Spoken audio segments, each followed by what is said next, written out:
Hello, everybody.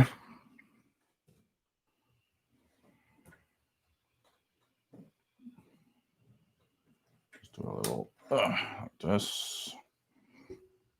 We're gonna take this out here. And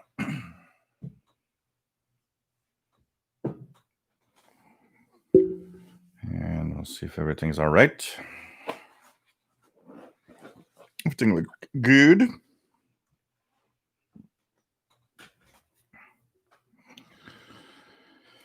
And welcome to the rearranging of my office. Trying to do something to make it better.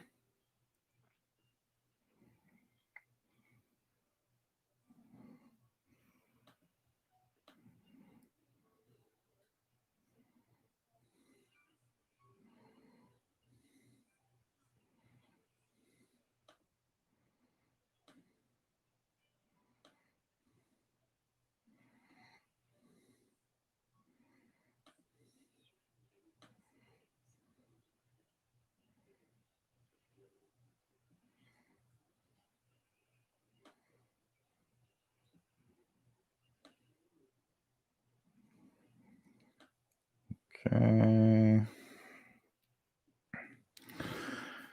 Hey, everybody. Welcome aboard. I'm temporarily back with my USB microphone because this is temporary and the way that it is now. It's going to be different next week. I am living in boxes here, so this is the place where it's kind of complicated right now. And because of everything that happened, I'm taking the occasion to rearrange my office completely from A to Z. So that also means that there's more stuff than I actually thought of that is around here. So hopefully we're gonna have everything all right, and hopefully everything will be okay for the show and for the coming weeks. Nice to have everyone on board, and hope that you enjoy. So I'm gonna open up a beer. I got some Sleeman Silver Creek beer for today, and hope that everybody is going to be enjoying the show. So no show last week because it was very complicated with everything that was happening. Got multiple things happening at the same time, so kind of difficult to go through all of it. And here's the beer. Cheers, everybody.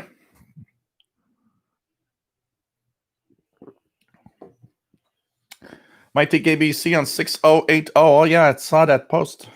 Testing. Let's check it out. 6080. Is it coming in at this time? Yes, it is.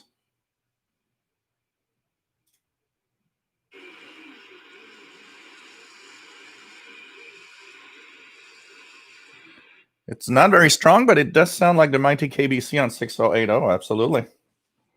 So it's cool. Nice to have all of you here. And I hope that you enjoy the show today. Welcome aboard. So this is the setup. We're going to be doing shows from this side from now on for Shortwave with a 50-inch TV and the way that it's arranged. The only thing is it's not going to be like this next week because I'm going to use a console and, of course, the Shure microphone. I'm back with the old setup of the USB microphone right now because it was the easiest thing to do today to have everything working. But I'll be, of course, messing with all of the stuff here and making everything perfect. And we're going to be back with a new and improved setup. And hope that everybody's going to enjoy the show. And I'm rearranging everything Looking at everything I have also and thinking, well, do I need this? Should I throw it away? Or, anyways, this is the Shortwave live show. We are live twice a week, and we should be back at the twice a week level starting today. We are live on Saturday at 3 p.m. Eastern, 20 hours Universal Time. On Wednesday, 7 p.m. Eastern, that's 0 hours Universal Time. We talk about radio, shortwave radio in general, everything radio. We're here to entertain, we're here to have fun, and I hope that everybody enjoys the show. We have a chat room where you can actually ask a question. You can, interact with people. A great bunch of guys and girls that are really, really cool in every aspect.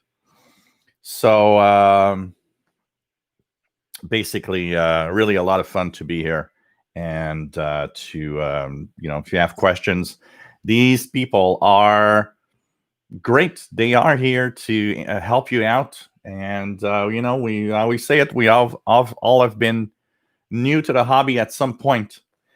And I wish I would have had something like this from some guy in Canada in 1982 when I started. It was far from all of this. It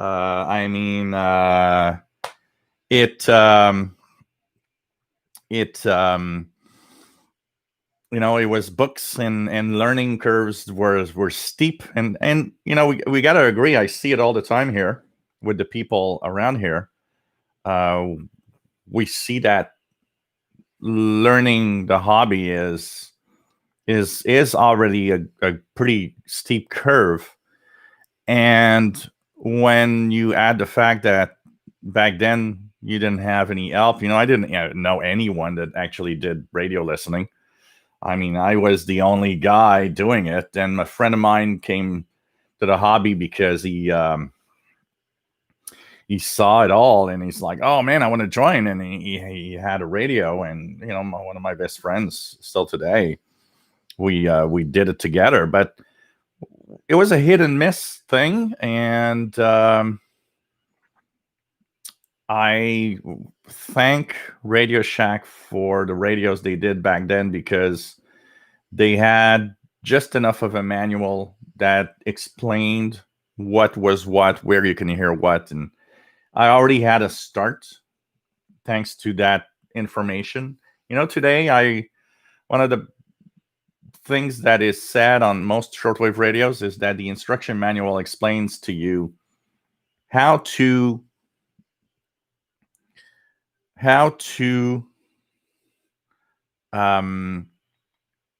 basically use a radio, the functions. But the manuals back then went further away.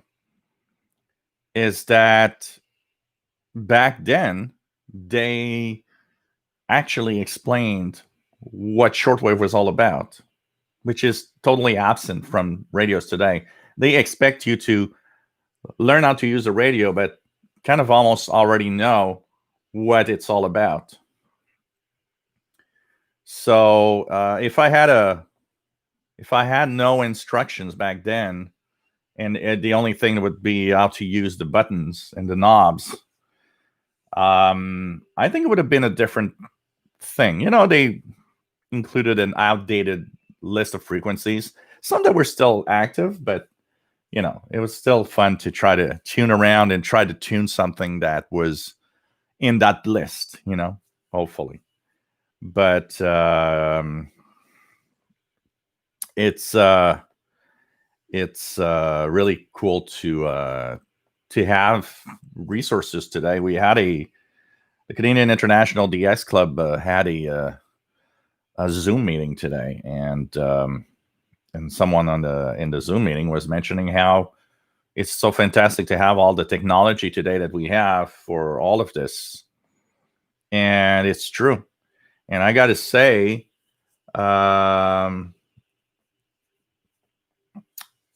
it's really helpful. It's really something cool. So it's kind of nice, to listen in and have the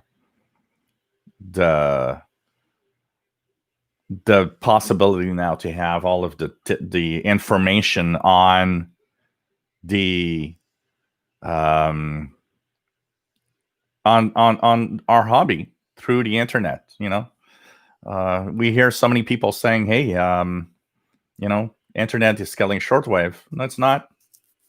It's actually a really, really cool complement to shortwave. It ain't killing it. It's helping out in so many ways. I think when people say, well, the internet's killing shortwave, I think it's a misunderstanding of what the internet is and what shortwave is, which is two different things completely. And they don't compare. I always say I don't hear a lot of people listening into international broadcasts going through the internet, because one of the problems with the internet compared to shortwave,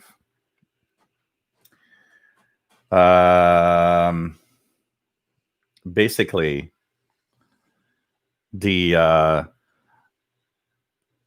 internet, you get local broadcasting from countries and you don't understand their language. It's not made for an international audience. Shortwave is made for an international audience. They have language that you can understand. Most of them have several different languages of their broadcasts, like Radio Romania, for example. It's very different. And you can't compare. And the internet is actually a very good way of having all the information needed. And one of the things also that we got to understand is it's a more complex thing. When people say, well, the internet is what made radio stations go away, it's not. It's very, very, it's more complex than that to understand why stations are have moved on or gone away.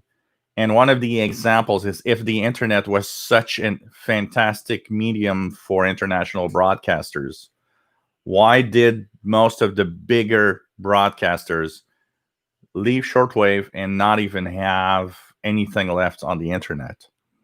It's obvious that the internet was not the answer to shortwave broadcasting. It was very, very different. So it's kind of interesting. And it's fun to have something like this and to have a lot of people to help out. And like I said, great people. There's a Facebook group, official SWL channel, same name as this channel. We're at 1,300 members plus. So 1,300 and some members. That's also a great place. People posting what they're listening to, videos, pictures, and sharing, and others chasing what signal we're hearing. When I do some shortwave listening, I'll often post what I hear. It's cool. It's really, really cool to have all of the people, there also. And then once again, it's a great place. People respect each other, and we steer clear of anything that is controversial. We focus on the radio aspect of our hobby and have fun with it. And once again, another place where people are helpful. You can ask questions. You want to learn more. It's great, a great place to be. So my name is Gilles. I'm located in Montreal, Quebec, Canada, and we are here to entertain, listen to the radio, have fun, and hope that you'll have fun with us while we do the show. Bobby Burgess, WA5107 SWL in Morgan City, Louisiana, USA. Nick Amadot from Romania. Nice to have you here. David, KJ4CMY. Nice to have you here. Matt in windy Denver, Colorado. Rob in Phoenix, Arizona.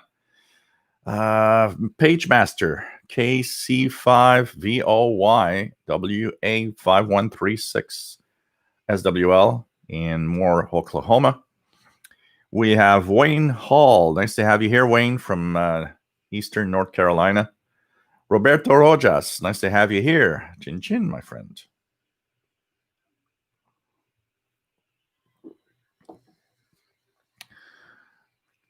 Shelly, nice to have you on board from South Central Pennsylvania. And what do we have? Yeah, the camera angle is not going to stay like this. It's going to be, since I'm setting up, it's going to be fairly different. And so next week, things are going to be a little different than this. I need to, tomorrow, Sunday, is going to be a let's clean up the mess day. Because there's a lot of stuff flying around everywhere. And you should see my living room. Everything's in the middle of the living room.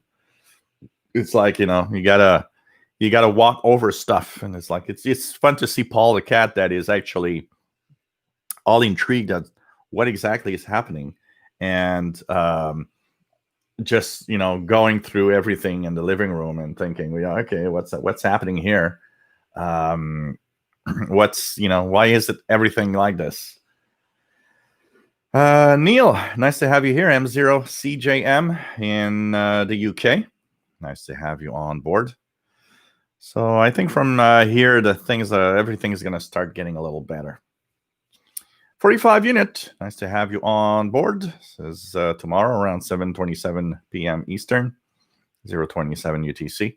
Hopefully, will be a launch of Crew 1 manned SpaceX Falcon 9 rocket.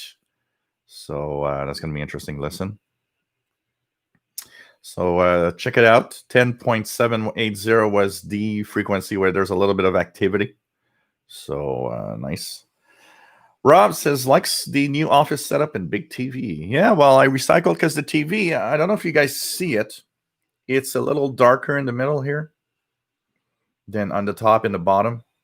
And there's a chip in this TV that is actually slowly giving up. So that's why you see that, but it's still usable.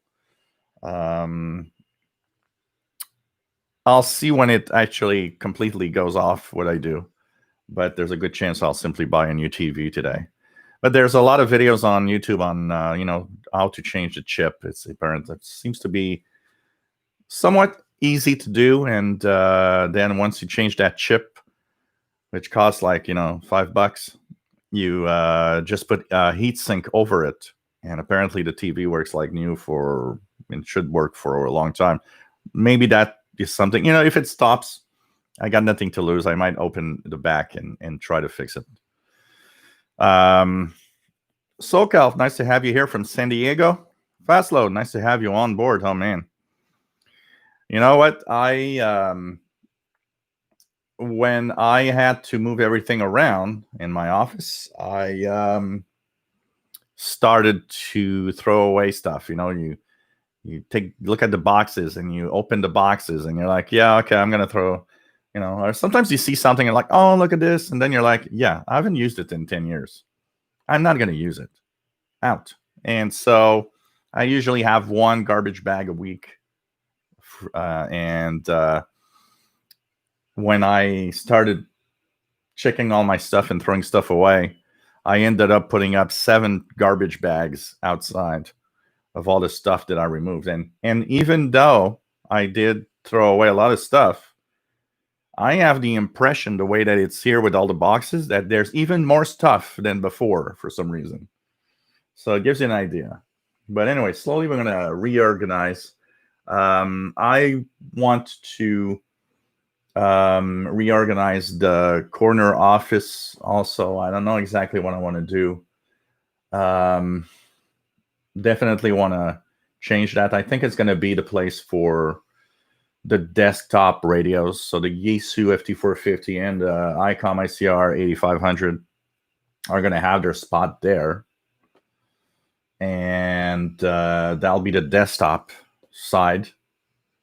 And maybe setting up a laptop with the RTL SDR V3 on the 32-inch Sony screen that now is pretty much unused.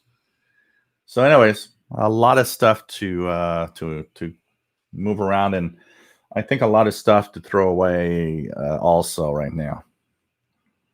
Pretty crazy.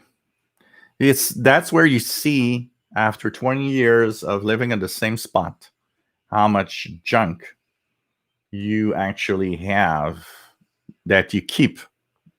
Because you look at stuff and you're like, oh, I'm going to need that someday. Oh, I'm going to put it in the box, and I'll use it at some point. And you realize that 10 and 15 years later, yeah, I haven't used that in 15 years or 10 years or even 5 years. So it's like, I'm never going to use it. Why am I keeping all of this? That's where you see that there's too much stuff. Makes you wonder. Mad Radio DXer, nice to have you here from the UK.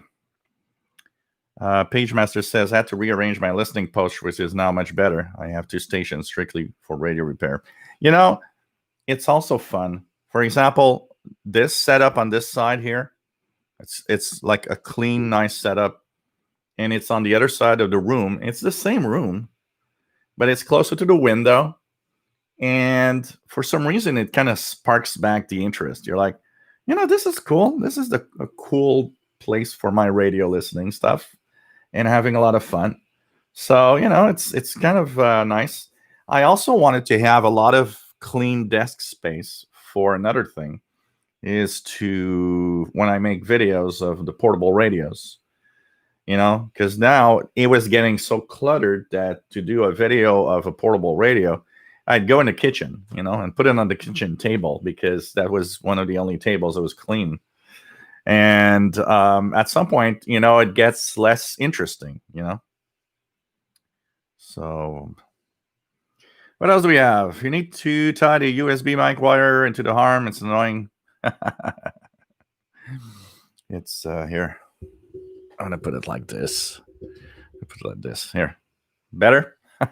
It's just that it's temporary setup. That's why it's like that. So,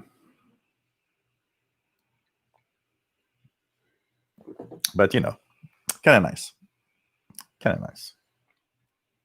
Bonjour PLF Radio, bienvenue de la France. Toujours un plaisir. David.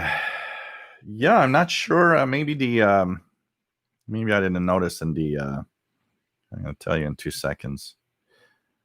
The ad.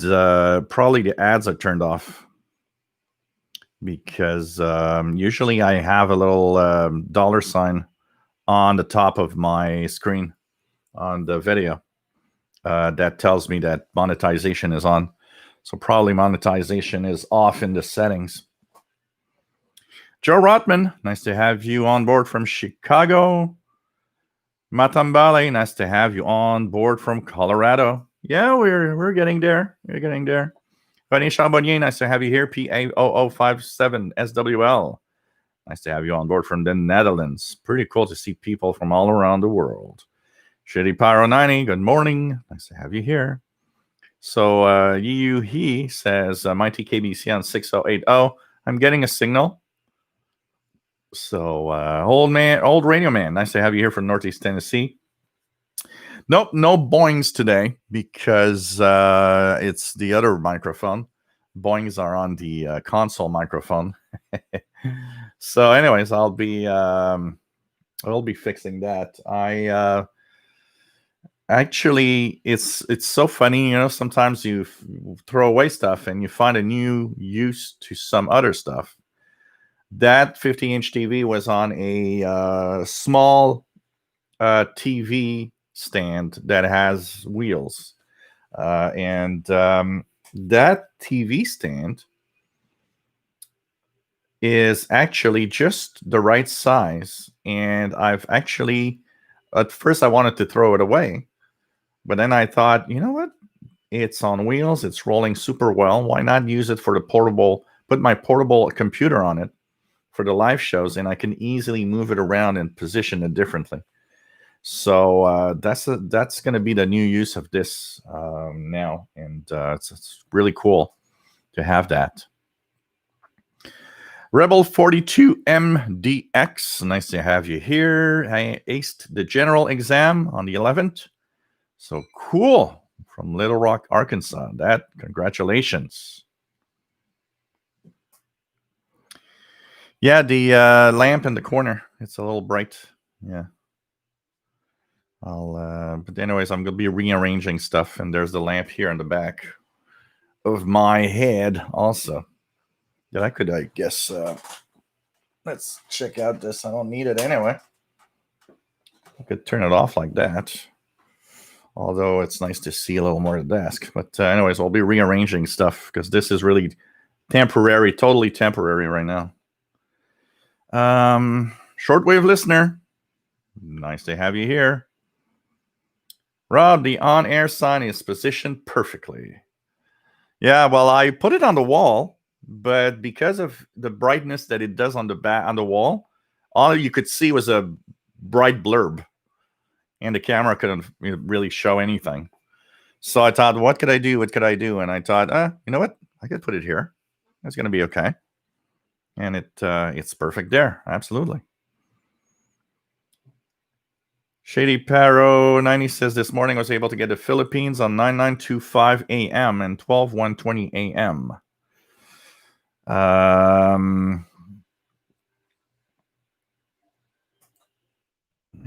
What's from the Philippines on 9925? Radio Pilipinas. Oh, interesting. 1730, 1930 UT. That is interesting. That is interesting. Didn't even know they were still broadcasting. And 12122. Huh. Maybe you should try it. That's cool. That is cool. Estrella Garcia, nice to have you here.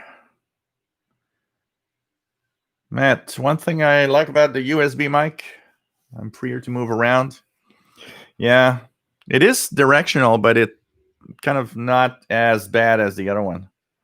Absolutely. So what else do we have? Catalan, nice to have you here from Germany. Northern Rambler, nice to have you here from windy Northern Ireland. Pretty cool. Matt says, a while ago, I got an old DX300. When I downloaded a manual from the web, I found that it had a lot of shortwave listening.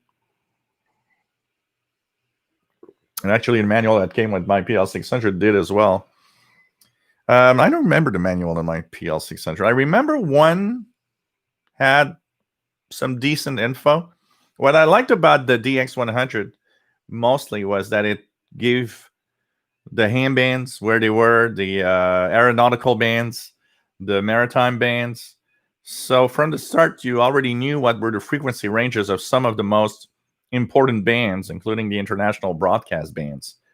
So instead of losing your time tuning everywhere for searching for stations, you knew where to tune to listen to different types of broadcasts. One of the funny things that I remember was all the stations that were always off frequency. And, that tendency is still there today. I mean, just look at WRMI on 7780. It's outside of the 41 meter international broadcast band, actually. If you look at, even stations in the 31 meter band, anything below 9400 and above 9900, I believe, is out of the international broadcast band. It's a trick a lot of stations use. And I think we talked about it once because somebody was asking me, said, hey, why is it that some stations are out of the frequency range? And I think it always was a trick for one specific aspect of the hobby. Is back in the 70s and the 80s, there were so many stations jam-packed together that I think some stations discovered, hey, if we broadcast out of band, who cares? Nobody's going to ever tell us anything.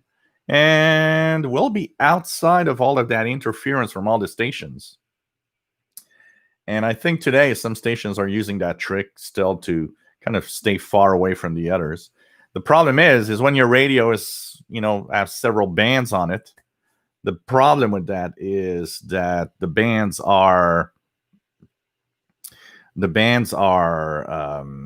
often don't cover the extended range, which is sad. What else do we have? Jerry DX, nice to have you here. Bob Perrin, What is that super cool big giant radio on your bench with the used silver square? Well, actually, it's a this comes from Fastload in the chat room. It's a Grundig. It's a beautiful Grundig portable receiver from 1969. It's actually a Grundig Satellite Transistor 6001, or AKA the Grundig Satellite 210. It's a general coverage shortwave, AM, FM shortwave radio, and long wave. It is an amazing radio for the time. Its construction is crazy. It's a very, very nice radio, and that's what I put it here because it's ready for use, and I will be actually making sure that my W6LVP loop is always plugged into it, so that I could do some radio listening from there, because it's an amazing radio, and truly, truly amazing.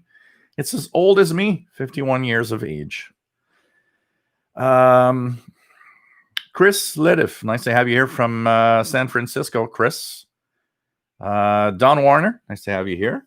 Lee Thompson, WA8QFE, nice to have you on board. I'll check something here. I kicked the radio, the camera a little bit, so there we go. Yeah, that lamp is making it a little bright on the side there. We'll fix things as we go.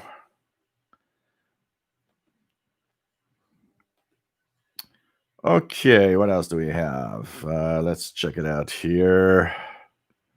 If I can find. There we go. So Lee Thompson, WA8QFE. Nice to have you here. If I can find where I was.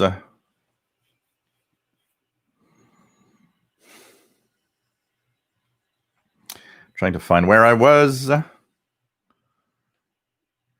So here we go. The chat room jumped. It jumped. And here we go. James Johnson, nice to have you here. Steve Miller, receiving WWV on 20 megahertz, but not on 15 in Western Arizona. Yeah, that's propagation for you at this time of year, and winter also. PLF Radio, I like your video about calibration of the PL330. It was on shortwave, but does it work on FM too? I don't know. Because it's a little harder to see on FM if you're out of frequency, but I would have to try it. I don't know. I don't think so, because it's really using the USB LSB button, so I doubt that it would actually work on FM. So let me check it out just out of curiosity, but yeah, FM, because then you have to no, immediately when you press the button for upper sideband, lower sideband, it changes back to shortwave. So that means on FM it doesn't work. Bill, nice to have you here from Seattle. Rick, nice to have you here from Milwaukee. Jim, nice to have you here from Rhode Island. Received his MLA 30 Plus today. Can't wait to get it set up and test it out. Sheldon Harvey, nice to have you on board from Greenfield Park, Quebec. Hans de Zoo, nice to have you here, Hans, from Scotland. We have James Johnson. Do you have a fridge under that desk to keep your beer cold? No, that's all that's missing. I have a little beer fridge. Thomas, nice to have you here from Poland. KW 1161, nice to have you here from Tucson, Arizona. Hey, Rob in Connecticut, nice to have you here. The Blind Picker, W0RAB, and Blind Ham, nice to have you here. Levi Nathan, nice to have you on board from Israel. Al, nice to have you here from Seacliff, New York. Question, have you heard any broadcasting from WBCQ lately? 7490 came in the other day. I think it should be on right now. I don't know if I'm going to hear it. Yeah, it's on right now on 7490. I did hear a little bit of the Superstation on 9330. You are in the state of New York, and you're probably, because your question probably comes from the fact, the same thing that is happening here to me, which is WBCQ being in Monticello, Maine. You and me are not that far of a distance from the station. And so what happens is the skywave probably, as the time change and as the propagation changes with the change of season, the signal just like, the skywave just goes over us rather than being like in the summertime. So usually for me, it's very hard to get WBCQ on any frequency here because of that fact. And you probably have the same thing happening. So that's why you might be wondering, why is it I'm not hearing WBCQ? Signals probably, the skywave signals probably propagating over. Cyberflyer 1, nice to have you on board, my friend. Tom DXer, nice to have you here. David, when you live in one place for a long time, you accumulate stuff. We had to get rid of 23 years of stuff before moving. That's totally crazy. That's where you'll notice that little thing that you kept the other day, that little thing that you kept, 6 years ago. Well, all of that is accumulating, and you got tons of stuff at some point. Kamagzi 1976, nice to have you on board from Michigan. Matt says, before my wife and I bought our house, the longest I'd live in one place was a little less than 5 years. Even in that time, stuff can pile up. Absolutely.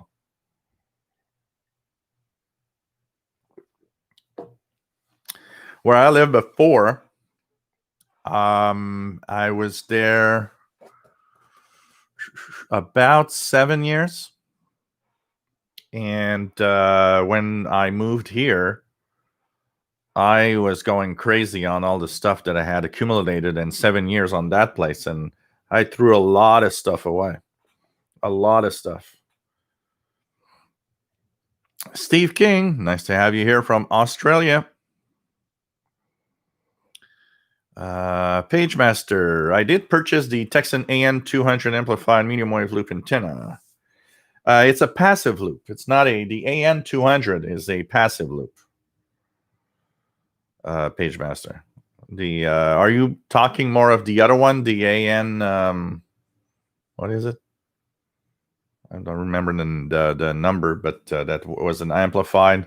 But you're talking of medium wave loop, so it's a passive loop actually. Yeah, AN200 is simply a loop, so a big coil with a tuning capacitor to match the frequency, but it works extremely well for what it is. You just put the radio close to it. Actually, it helped me get more HD signals on the whoops, not this, but on the HD radio here, the Sangean HDR 14. This is I've been able to lock to HD signals from some AM stations in with much more with the AN200 loop next to it. Even on its own, it's decent and it's pretty surprising, but it definitely was better using the AN200. So that thing is surprising in how it amplifies signals. What do we have? Terry Cook, nice to have you here from Western Montana. KF7BQ.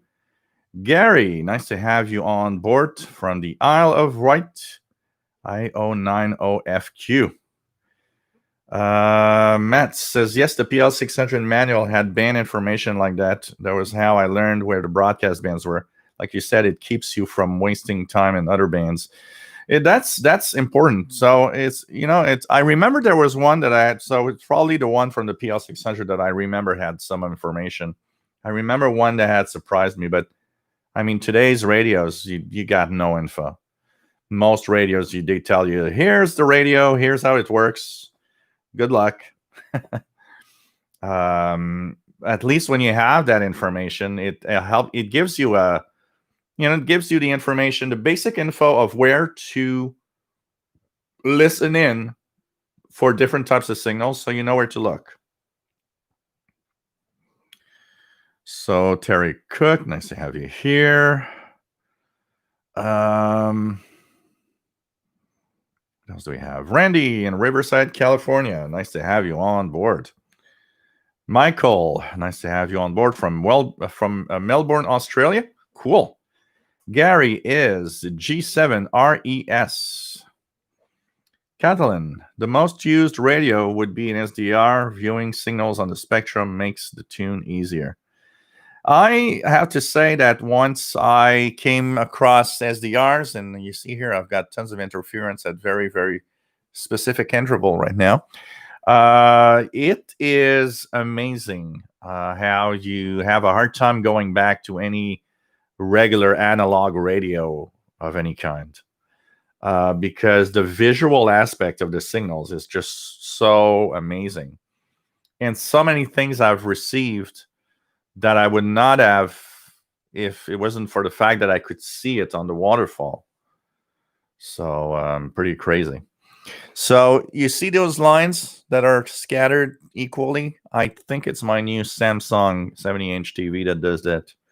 I actually have to unplug it from the wall socket to do some proper shortwave listening. Honda Valkyrie, nice to have you on board from New Brunswick, Canada. Scaneri, nice to have you on board. Stephen in Rhode Island, KB1PPJ. Terry Cook, for those of you who like Stan Jibilko's radio and electronics tutorial videos on YouTube, Stan has passed away. Oh, really? Oh, so sad. W1GV, silent key. Well, that's sad. Sad when we hear that, and we hear that some people that devoted a lot of time at our hobby and helping out each other. It's a little. It's always a little sad to hear that some people that interacted with us and had some interesting things to do and to say pass away. And it's even more, I would say, even more tragic in a sense, because it's something we talk about. I remember talking about it with Sheldon Harvey, how we are a small amount of people doing a lot of stuff. And it's really, when you look at the club, look at the messenger, when you look at, things on the internet, what I do, for example, we are, just a small amount of everybody that is into the hobby that make 90% of the content and the stuff people like. So it's even more tragic, because when somebody that is a big participant in all of this, in the content and doing stuff to help out in the hobby, passes away, it always leaves a void. It always leaves an empty space that's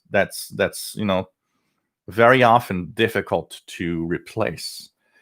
When I took the utility column of the messenger, I mean, that was out there, that they needed somebody, but nobody came up to the plate. And when Sheldon, because he saw some of my my stuff that I was doing, posting, and the live shows also, and he saw that part of my interest was also tuning around in the utility bands. Well, he thought, well, maybe you want to do this. And it's something that you have to never forget, everybody, that the people that are out there doing stuff, there's a lot of work behind it. And it's easy to forget that when you get that bulletin from a club, for example, you have people that have written an article for you that talk about something. It doesn't magically appear and here goes my 4, 5, 6, 7 pages.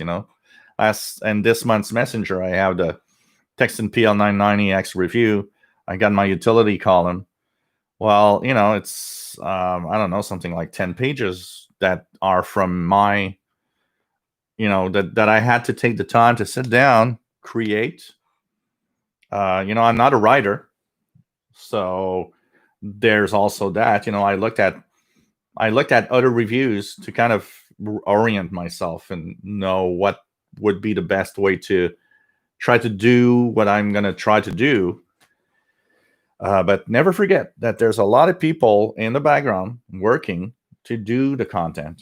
It's the same like here. I get a lot of people. I get a lot of emails if I don't do a live show because people are like, "Oh, you okay?" And I missed the show and all. Never forget, being in front of a camera and talking into a microphone to an audience for hours at a time is not something that is that easy to do.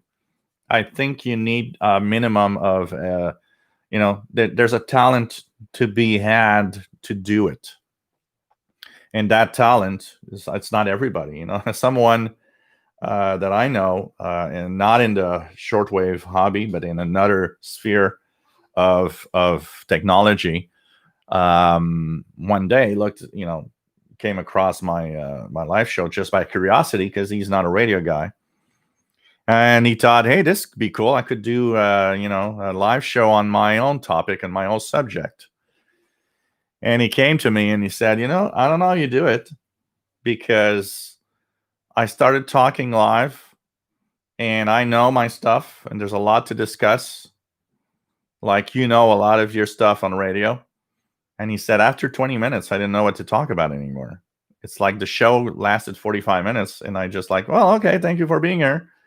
And he says, you talk for 3 hours or 4 hours.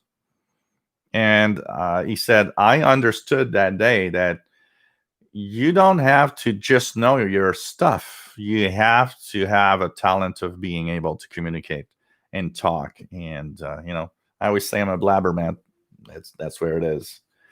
So never forget anybody that whatever club you have, subscribe to or become a member, whatever magazine, Spectrum Monitor, nobody's being paid here for doing all of that stuff.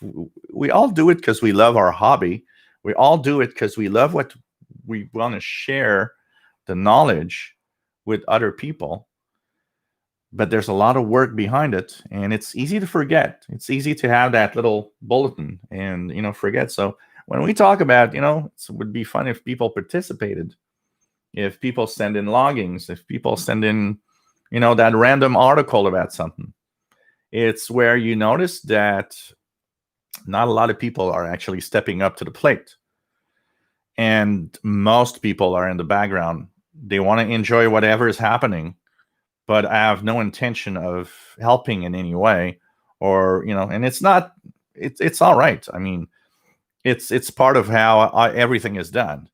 It's just that it's you look at all the the work behind it, and then you notice, oh well, this club doesn't exist anymore, or that bulletin that I really enjoyed isn't there anymore, or this magazine that was really cool doesn't exist anymore. Well, it's a mix of all of that. It's a mix of people are, moving away, or people have no more time because you got to have the time. That's the other thing, having the time to do it.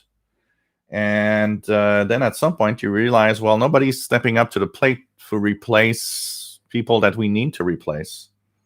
So I guess, the only thing to do is to shut down, and it's not a gift for everybody. I wouldn't ask anybody to do a 3-hour show like this. Obviously it's not everybody, and not everybody wants to be in front of a camera like this. in the magazines and stuff, not everybody has the skills to write, or it's not everybody that knows how to maybe aggregate and give all the information in a certain way. But anyways, I'll stop ranting about that. It's not a rant. It's more of a just trying to have everybody understand that behind every magazine, everything that you have, every website that you look at, where there's information, look at Glenn Hauser's World of Radio. There's someone working real hard to give you all of that information, Honda is VE1CKN. Nice to have you here, my friend. Canadian radio TV guy. Bands have been really nice the past couple of weeks. I have had some amazing DX with the solar flux, higher solar flux personally. So I don't know. I've had a lot of really, really good DX with this stuff happening. What else do we have? One of the things we got to understand also of noise, when we live in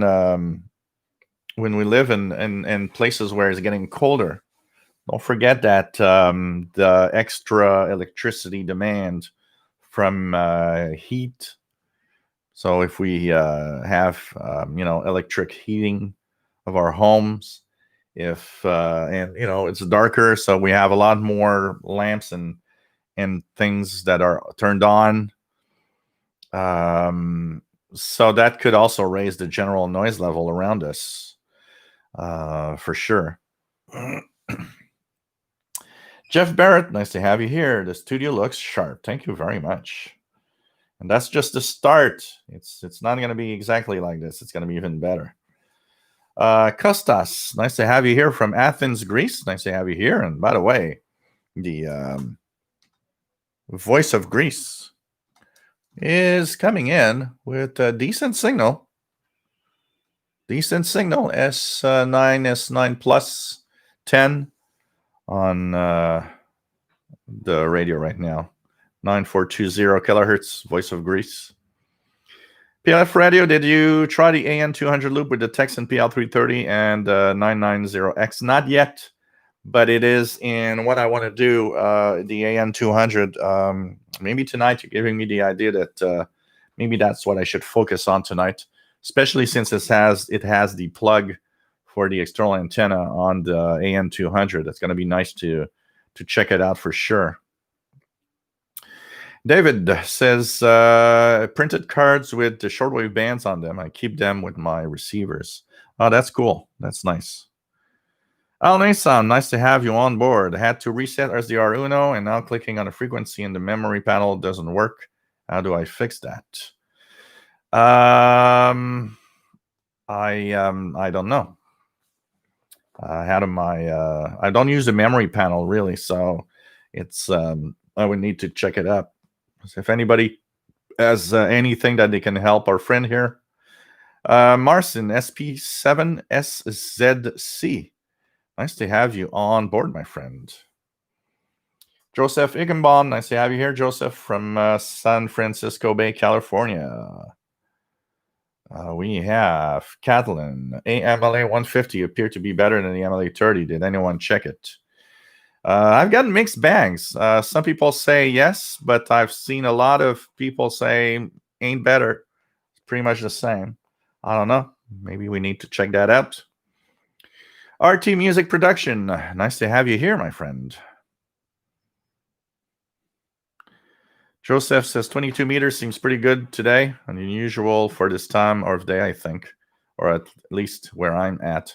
Yeah, remember that the changing seasons are changing what we hear on the bands, and it's kind of interesting to see all the stuff that we are hearing now that in the summertime is almost impossible. It's sad because I was looking at All India Radio. Most of their shortwave broadcasting is slowly fading away. A lot of the local broadcasters from All India Radio actually have removed, turned off the shortwave transmitter. The Vaults, nice to have you on board, my friend. Matt says Cosmic Lettuce was used to do a live show every single night. He stopped over a year ago, but it was impressive while it lasted. He was good. I mean, I would not be able to do a live show every night. Not every night. It's very demanding, and every night would be is a lot of job, a lot of money to a lot of time to invest, and at some point it's like you get, it's the best way to, I think, get the best way to get burned out, basically. John McClure, nice to have you here, my friend. John Zorella, nice to have you on board, and better known around the world as Into New York Times, John, Central New Jersey. Nice to have you on board.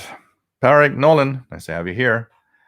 Al says, what be the best AM radio to buy as gift for someone who likes to listen to long-distance AM broadcasts, especially WBZ Radio in Boston from New York State? There are quite a few interesting radios out there for AM radio listening. The best, I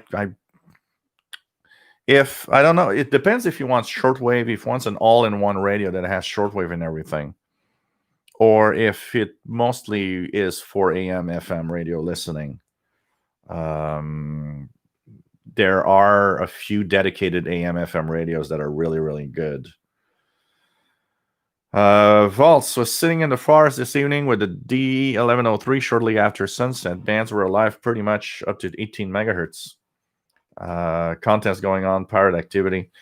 Yeah, that 90, that solar flux going up to 90 is really helping out. It totally shows.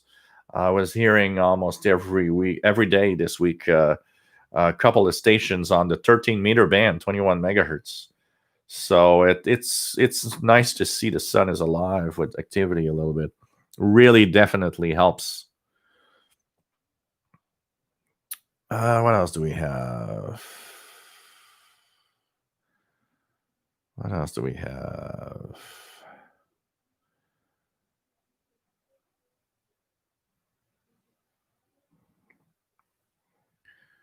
What else do we have? Kathleen says, right-click on the memory panel and choose the folder where the playlists are. And SDR Uno. So memory bank folder. Okay, that's probably it. Matt says it's very demanding. Yeah, I imagine that's part of why Cosmic Lettuce just stopped cold. Yeah, very demanding. It's demanding in several ways also to do a live show. It's demanding because you got to be there. You can't stop talking for 10 minutes. You got to be alert and be saying something and doing something. You have to interact with your audience. And the audience is demanding in some way also. People have the impression that you owe them something sometimes. Most people and pretty much everyone here is great. But it's obvious that for some, you almost have to, do something. I remember when I did the live show break this summer, the 1 week I didn't have live shows. I actually got an email from somebody saying, well, it's so dumb that you don't do live shows every week. You're going to lose your audience, blah, blah, blah. It's like, I don't owe you anything. You receive an email like that and you're like, yeah, from somebody that does nothing in what I do and doesn't do live shows for 3 hours at a time. Yeah, come on. It's like, it's crazy. And there are some people that for some reason think you owe them something because you do live shows or you do something. It's weird sometimes how people react. But yeah, I participated a few times with at looking at the Cosmic Lettuce live astronomy shows. They were fun. Glenn, nice to have you on board. Another thing also is that you got to have the drive to do these. I got a message this week on the tech channel. One of my followers, longtime followers, she posted a comment saying, I sure miss watching you on the live shows here. Wish they'd come back. But to do that, you have to have the drive. You have to feel the drive of wanting to do it. And when you don't feel the drive, you better not do anything. At one point I was doing five live shows a week. The tech channels, the one with my nephew, the ones here on the channel. When they were all running, at first months that you do it, it's kind of cool. You're like, oh wow, you're in that drive of that's fun. I'm doing live shows and stuff. But it wears off at some point, and that's where you notice, okay, you gotta love what you gotta do because you're gonna burn out if you do too much. And at one point, I was burning out. It was to a point where I'd wake up in the morning. I was like, oh God, I gotta do a show today. When that happens, that's when you stop. Because that means, okay, I don't find it interesting and fun to do anything anymore. Better, stop doing it. Scott Cranston, nice to have you on board from Massachusetts. He says the last song on the Mighty KBC, The Heave of the War. You can listen to it on 6080 kilohertz. Catalin, would be nice to see a review of the Malachite DSP radio, original, not the clock. I will check it out. What I could do, maybe get the original one from that George, I think is his name, guy in Russia. Could be an interesting thing to have for sure. Peter Barrett says, hope you're okay. Just got his XH Data D808. Really pleased with it in Mansfield, UK. Cool. It's a nice radio. The XH Data D808 is really nice radio. Al says he just needs a radio for long distance AM listening. It does not need to be shortwave. I would look into maybe it doesn't Seacrane do one high performance AM FM radio or something like that? I'm trying to remember. Seacrane AM FM radio. So trying to see. I don't know how much you want to pay. Okay, AM FM radios. Trying to see here. Yeah, they got one called the CC Radio 2E Enhanced AM FM radio, and has NOAA weather 2-meter handband also. AM FM portable radio designed for long range reception and audio clarity. So they sell it for $169.99. Plus, it adds NOAA weather. It's kind of cool. So you'll have the weather channels for NOAA to see what weather is all about. And 2-meter handband if there's some curiosity there for that person. But I've heard a lot of good stuff about this one. The CC Radio 2E, $169.99. One that they have also at $89 is the CC Radio EP Pro AM FM portable analog DSP plus twin coil antenna inside. That could be of interest. So you might want to check that. I've heard a lot of good stuff about the performance of the AM FM radio from Seacrane. So that could be one. thing that you could look at. What else do we have? Vianney Arsenault, bonjour et bienvenue. Nice to have you here from the eastern part of the province of Quebec. John McClure says, thumbs up.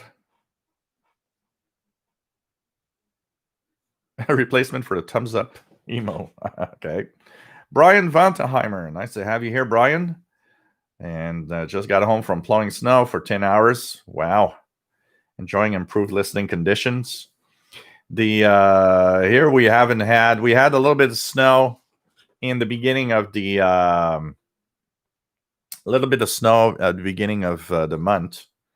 Then we had the last week was crazy. We had a full week of 70 plus Fahrenheit temperatures above 20 Celsius. It's never been seen. We never have that here at this time of year. Not that long. We'll have one day maybe sometimes, but not a full week. That was crazy. Really crazy. Rufus Newt, nice to have you here. Rufus from the chilly Laurentian Valley, Ontario. The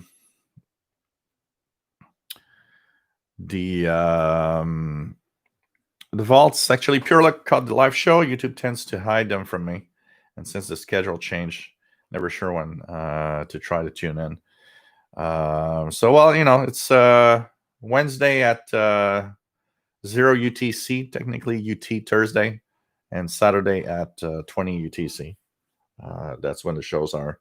But for those receiving email notifications, YouTube stopped sending those also. So it's not always easy. RT Music Production, good first radio. Anything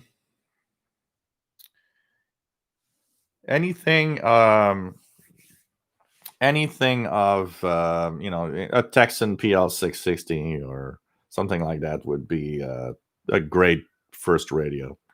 It has everything you need. If you don't want to spend too much, or of course it doesn't have single sideband, then you could look at either a Texan PL380 or 310 or a Raduar R108. These are great starter radios and very sensitive and really, really good. Rakesh says, can I rely on Anonco for purchase of Texan radio? Yes, Anonco is a very, very good seller. Very, very active. Anything wrong, anything happening, Anna is always there to answer and to try to find a solution.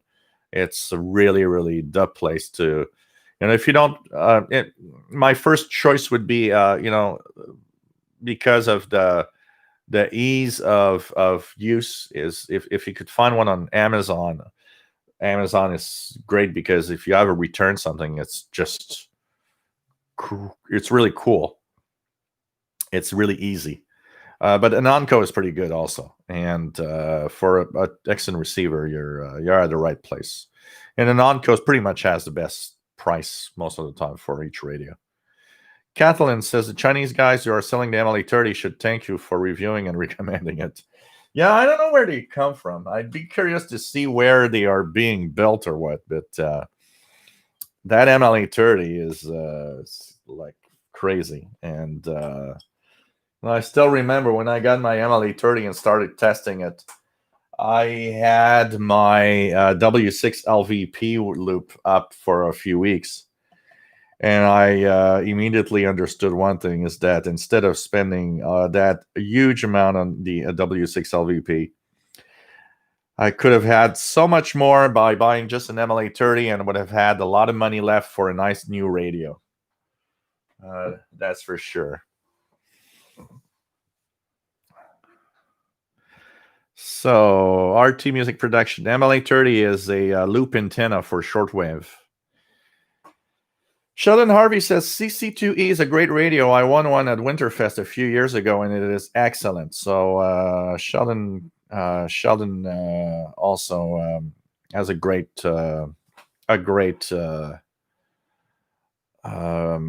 some good comments about it. So and I had I think it's on the Shortwave listening post. I had read a couple of articles and a review of the CC2E, and they were mentioning how it is an amazing radio, high performance AM FM radio. So I think we got the answer here for a really good radio. Ronald, nice to have you here. The Seacrane EP Pro, $80 out of the door with twin coil ferret antenna is excellent also. So, Al Mason has WeatherFax 9108 upper sideband. That's from Boston, Massachusetts. PageMaster's got 10 digital radios, 9 analog radios, 3 scanners, 5 amateur radios, 1 portable CB, 1 weather radio, and 1 SDR play. Cool. Catalan says SDR Play just released a promoting video with shortwave bands being used by military submarines and so on. Yeah, I've seen a few things, including the making of the devices. It's really cool. Mark Cancelada, nice to have you here. Roughest News says weather was beautiful here too. Just got a freezing rain warning. We might. We're gonna really get into the cold weather. We're gonna be in the. It's gonna go down to -10, I think, on Wednesday or Tuesday or Wednesday. Pretty crazy. Can shortwave radio be used to listen to aliens? Depends on what aliens mean. If you're talking about people that are not from your country, yes. But for aliens, I don't know what frequencies they're using. Lear X Adjuret, nice to have you here.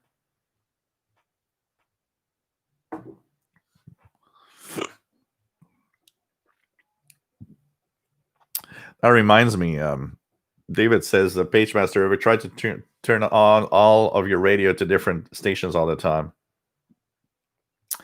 I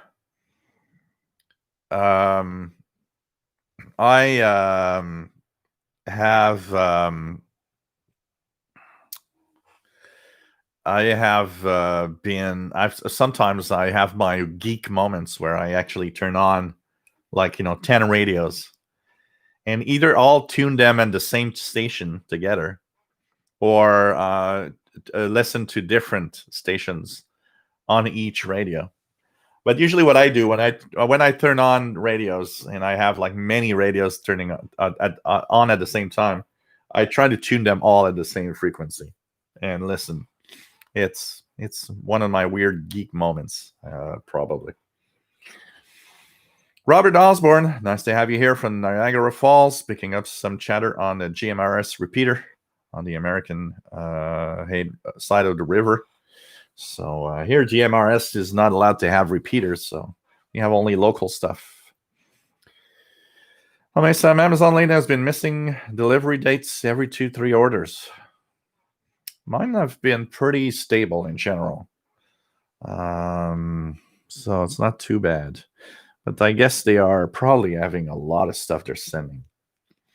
And Thomas Olson, my ACG D808 should be arriving next week. Looking forward. You're going to have a lot of fun. Here's an article about the CU-Adon R108, which is the Radiwa WAR108, but by a different. It has a different manufacturer name to it. Absolutely. Almesan ordered a Sangean HDR 18 yesterday. Said it would be delivered tomorrow. Tracking shows it wasn't even been shipped yet. Just the latest example. Yeah, but it's I don't know. It's curious because when I order from Amazon. So when I ordered my Samsung TV,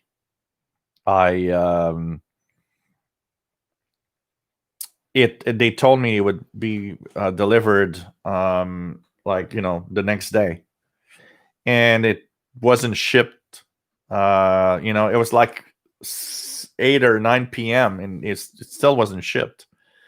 And the next morning I woke up and they had shipped it at midnight, and it was here the next day. So I don't know. maybe it could be the delivery companies sometimes that are, I noticed that UPS isn't the best. They often are late in their deliveries. I think it depends on they use here a very small company that when they use that company, I always have the delivery on time. I think it has a lot to do also with the delivery company. Jeff Williams, nice to have you here from Cornwall. And you got to understand also that there's a lot of the Amazon has a lot of, when you ask for something, a lot of the stuff we buy on Amazon does not come from Amazon directly. It comes from, a third party store. And sometimes it's Amazon will tell you, well, we're going to, deliver that day, but that third party store might not be as fast and not shipped as fast also. So Jeff Williams, nice to have you here from Cornwall, UK. Catalan says, I did that too, listening same frequency on both radios. Didn't came stereo though. that would have been a interesting experiment. Page Master, my MLA30 antenna survived an impressive ice storm in the third week of October here in Moore, Oklahoma. Half-inch of ice was covering up the antenna. Cool. Well, that's nice. I'll make some, so I'll cross my fingers. UPS told me they don't deliver on weekends.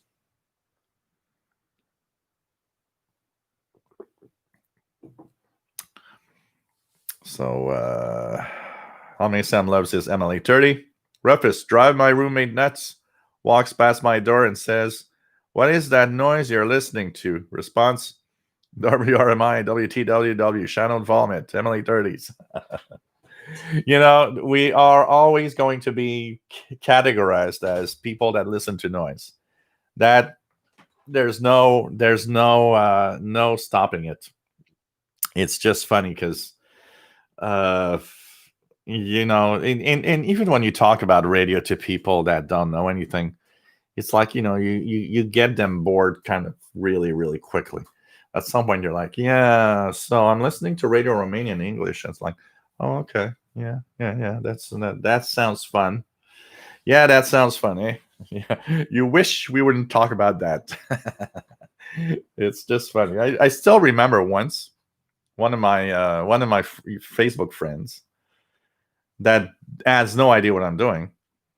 One day we meet up and he looks at me and says, hey, what's all that about that, listening to you posted that you were listening to the military of the UK military on shortwave and blah blah blah, and what's on the radio? It didn't even say shortwave because it doesn't know the term really.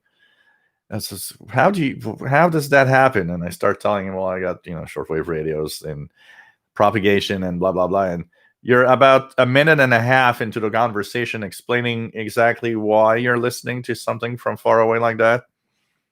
And you see the guy, my friend is there, and it's like I see him yawn, and I'm like, yeah, you're it's way too long. Okay. So I'm listening to that stuff with the radio.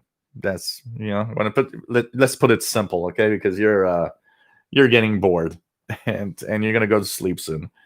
So it's something that is very unique, and I don't know, it's like every hobby and everything we do in life. Some like some specific stuff, others like other things. We don't like the same things. Some people find listening to the radio a weird thing to do. I still remember a friend of mine started laughing because we were talking about YouTube, and he said, what do you do on YouTube? Well, I got a channel where I post videos of radio stuff, and it's like, videos of radio. People watch videos of radio, and that guy likes motorcycles. And I said, well, there's some weird people that post videos of motorcycles. What do you want? There's weird people everywhere. And he kind of understood what I meant. Is like, look, you like motorcycles, and I'm sure you drool over the YouTube motorcycle videos. Well, some people drool over the radio videos on YouTube. It depends what you like. That's all. But it's the way that he started laughing. I was like, what? People watch videos of radio on YouTube. That is so weird, you know. So I guess you got to, you got to understand that we'll always be categorized as weird people, and it's okay. In times of confinement and COVID, boring everybody with radio is perfect because they're all staying away. And we're in our man caves and we just listen to the radio. Four Seas, one family. Taiwan online here using the ICOM ICR 75. Welcome aboard. Welcome aboard. Vault's pretty much the only stuff in English I can hear is CRI. Oh, you should hear a lot more than that in English. There's a lot of, especially in Europe, there's a lot of transmissions in English of different broadcasters. Here it's funny because, we had that big CRI, China Radio International moment many years ago where it was everywhere and a lot of people complaining. Well, in North America, nobody's complaining about listening to CRI anymore because China Radio International has become a little more difficult since that Albanian relay never came back. Getting CRI in North America is not as easy as it was. The best we have is the China Radio International relay from Cuba. And even that is not always very good. The Cuban relay is, half of the time the audio is too low and really no good. PLF radio, maybe the difference between the Radio Wow R108 and Siwadon R108 is the same difference as the XH Data and the Digitech RS1780. I don't know, the Digitech, because when you look at the Radio Wow and the Siwadon, they are the same radio. They look the same. The buttons are the same. But when you look at the XH Data and the Digitech, the front panel is a little different. So there seems to be a little difference there. But, it's possible that they are very close or almost the same radio. And just with different names, So, Four Seas, one family, China. So yeah, over there it's like, when you tune any SDRs in Asia, and it's like China is all over the place. Sam 9690 Radio Exterior España S9 plus 20 Central Ohio. In Spanish, I can only guess he's calling a soccer game.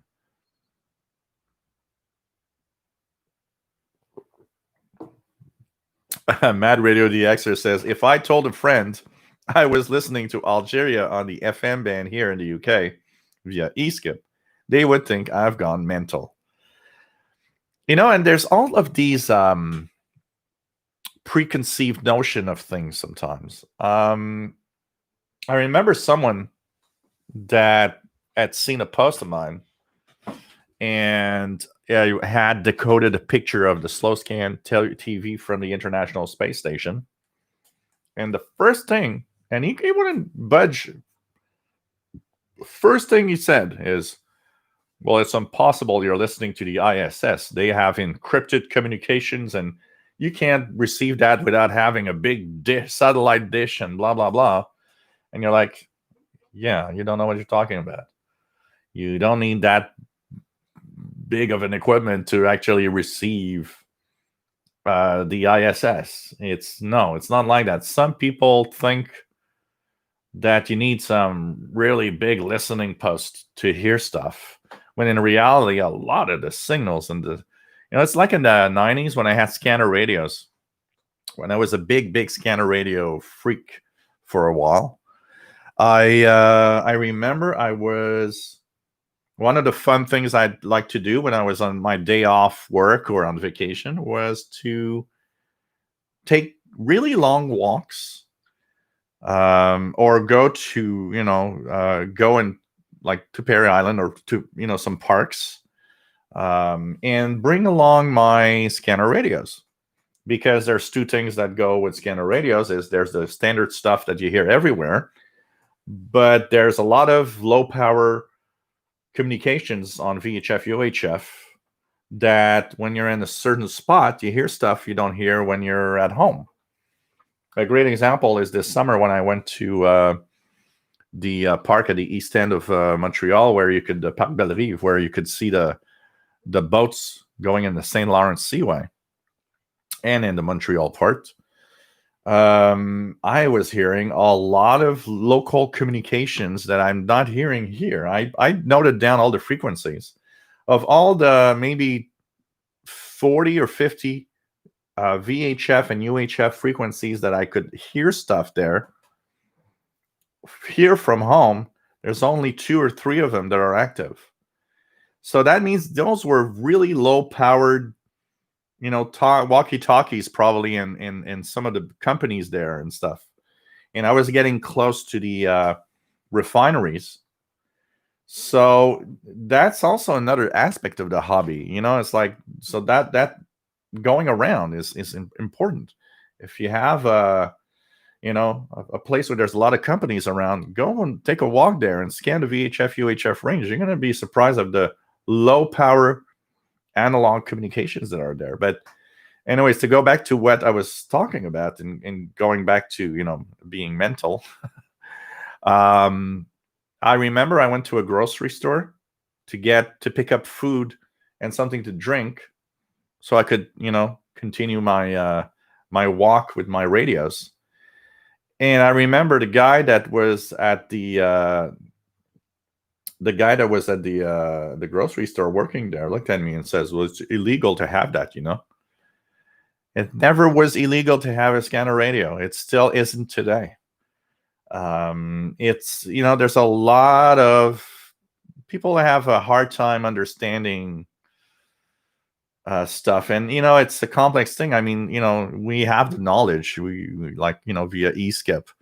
We know that, Somebody in the channel said, well, there's nothing ever on, that frequency range. I don't know why you talk about it. Yeah, wait till there's sporadic eSkip, or wait till we're going to be at the top of the solar cycle. There's tons of things to listen to there. Just another example of knowledge, There's this guy that posted, his first comment was nice, was okay. And the second one was, not as okay, but not to the point where you block somebody. He was actually, he was on, I have a video on my YouTube channel, which is explaining what you can hear on the 10-meter band and what's the frequency range of the 10-meter band. And by the way, there's a lot of people, a lot of hams actually came back to me with comments there and saying, this video is great because you have made me understand a lot more about the 10-meter band than almost anything I've actually read about on the band. So anyways, the guy started off by, that band doesn't have anything anymore. It's empty. There's, it was almost like he's saying you should delete the video because, there's nothing there.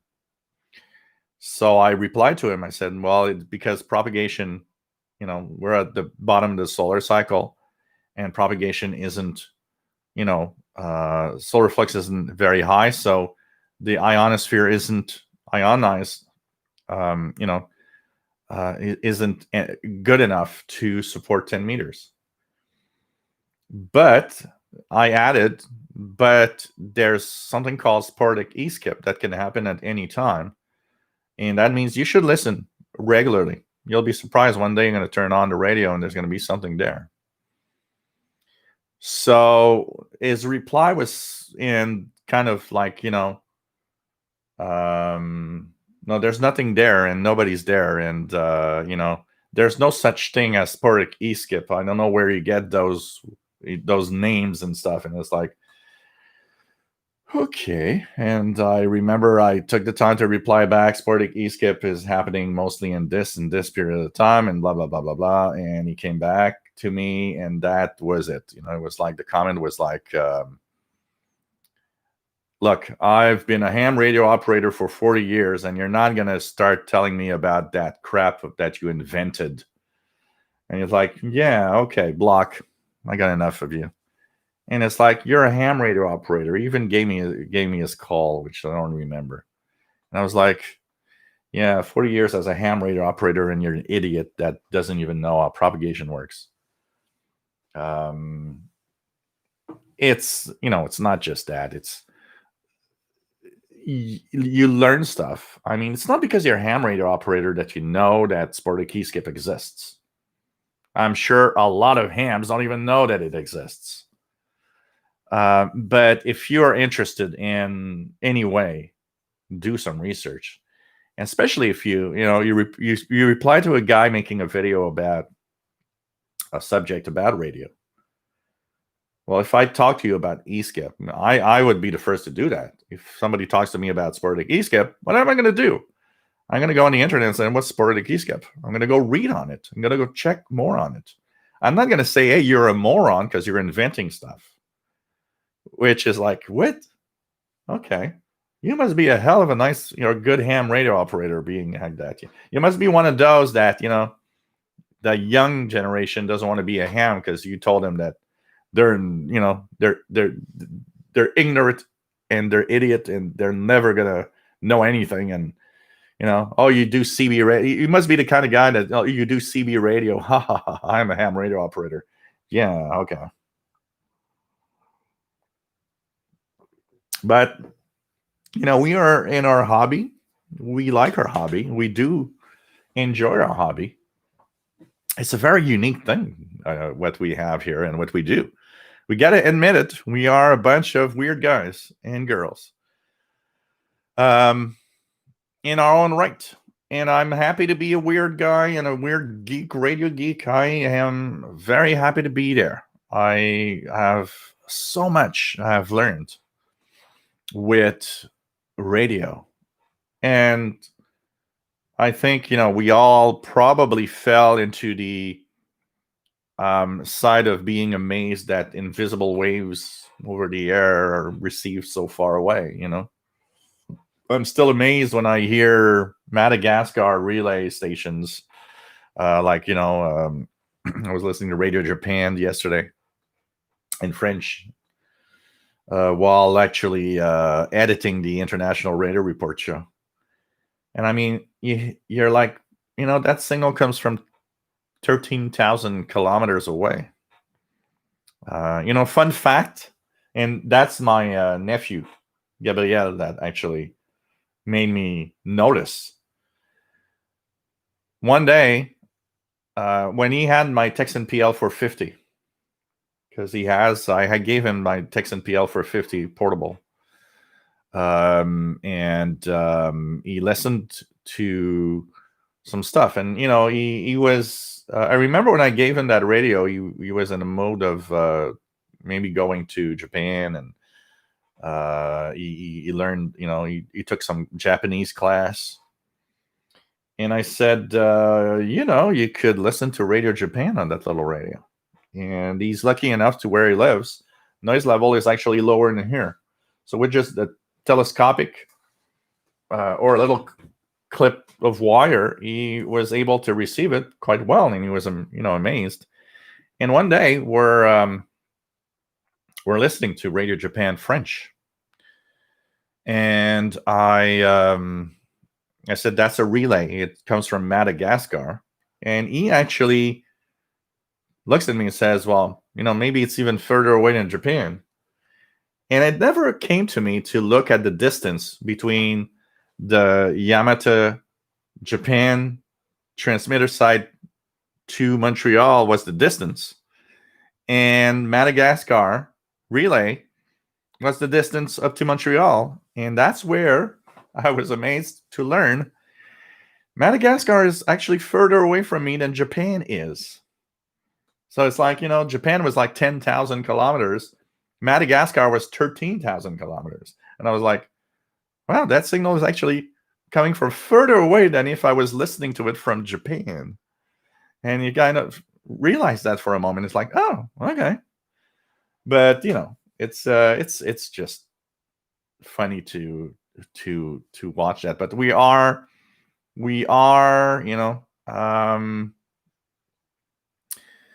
radio geeks, and I think one of the things that is just that is we're amazed at all of that, and we're amazed at the radio waves and everything, and we got to keep, I think what keeps us in the hobby is if we keep that heart, that a young heart, a young spirit of still being amazed by the simplest things around the world, and radio listening also, and just being all excited. A couple of weeks ago, I heard L2C Argentina Navtex on 4209, something like that. And I had received it on two other frequencies, 8 megahertz and 12 megahertz. But I had never heard it on 4 megahertz. And I thought, well, maybe, on that low frequency, it's almost impossible. And behold, L2C Argentina Navtex on 4 megahertz one night. And they had the Antarctica iceberg warnings. Well, you listen to that, you decode that message, that Navtex message digital, and you're like, wow, this is so cool, actually. This is so cool.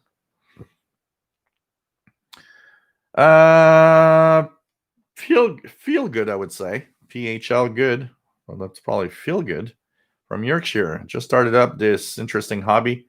Enjoying your channel and looking at a Texan S2000. Cool.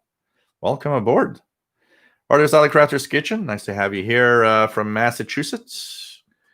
No problem there being late. Yichit Sahin. Finally managed to catch the stream. Cool. Don Conway. Nice to have you here. Got into radio through stumbling across a number station while listening to my father years ago. Cool. Cool.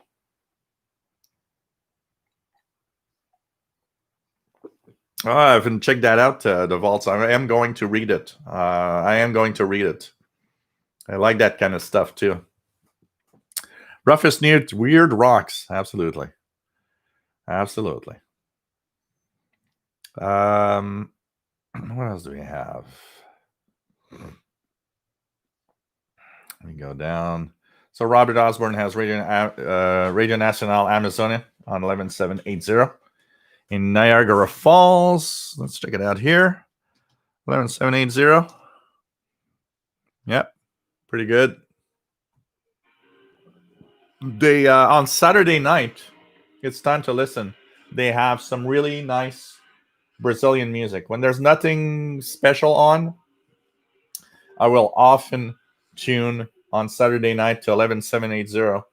Or also, they're really good on 6180. And listening to their Brazilian music is very, very beautiful. There's not a lot of stations that I listen to the music in general. Voice of Greece, 9420, sometimes, because it's very unique Greek music. And Radio Nacional Amazonia, Brazil, with really nice Brazilian music. So, as someone said one day on one of my comments, says, "Oh, I heard Radio Nacional Amazonia in Brazilian." Yeah, Brazilian is also called Portuguese. Calvin Morgan, nice to have you here from South Wales, UK, MW5 UFO.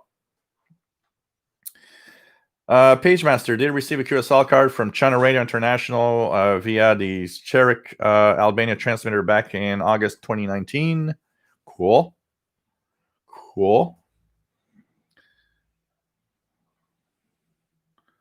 Kathleen, again, I remember about Kramer and his cubic cigars.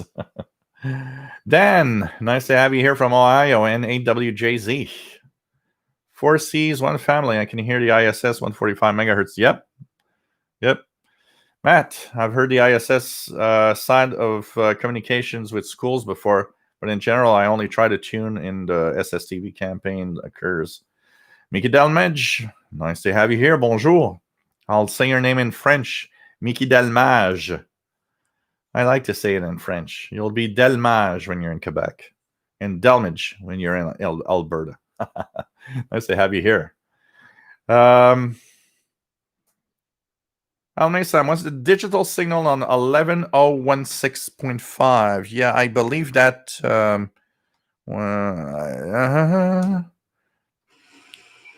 Yeah, that's.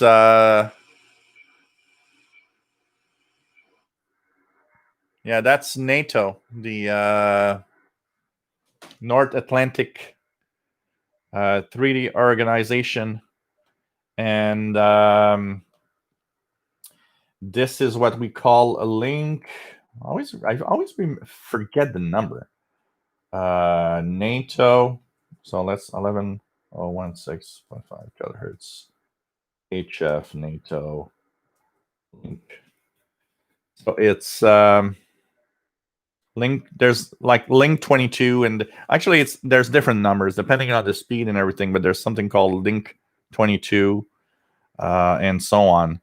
So this is automatic link communication that are from different NATO stations of the North Atlantic Treaty Organization.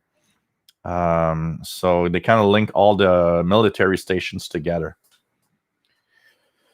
Kathleen, I have my scanner radio, Stabo XR 2001, and I took it out with me, connected to the Raspberry Pi decoding FT8 2 meter. Cool. Bobby, has anyone forgot about the ISS crossband repeater? I think everybody forgot about it. I haven't tried it in a while on the 436.800, I believe, the downlink. I'm gonna have to try that out soon. Mark says, I was listening to 6060 kilohertz this week around 1 a.m. with cool background music. I didn't know the state or language, maybe Sichuan PBS or Voice of Iran. 1 a.m. What UTC was that at your location 1 a.m.? 6060 is, so let's put it at, so there's Radio Havana, Cuba that is there. You have Radio Algérienne via France also at 04 UT. Iran is a possibility up to 0230 UTC.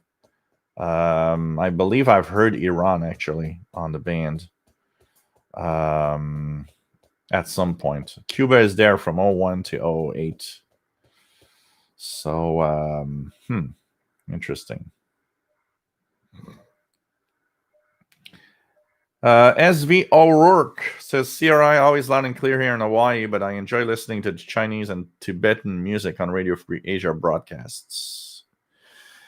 Joshua says, hi, dude. CQDX, good to see you. Been busy in Arizona. Made a mobile shortwave for my motorbike. Gets awesome reception. Got China in today. So cool. Have fun. This is the way to have fun. You know, really, really, really cool. Party Music Production says party pooper. You know. I haven't tried that one, the Qatar Oscar 100. David in Barcelona. Nice to have you here. Nice new placement, Joe. Now the screen is closer. But I see your USB mic's back. Did something happen to your setup? No. It's just that because of... so a lot of things happen here. I had to move things around. And this is only... this is the only part of the office that looks neat. There, it's boxes and junk everywhere. So to be able to do the live show today, it was the only way I could do it was to use my USB mic with the way that I'm set up right now. Because the mix board is right there in the back with the mic there.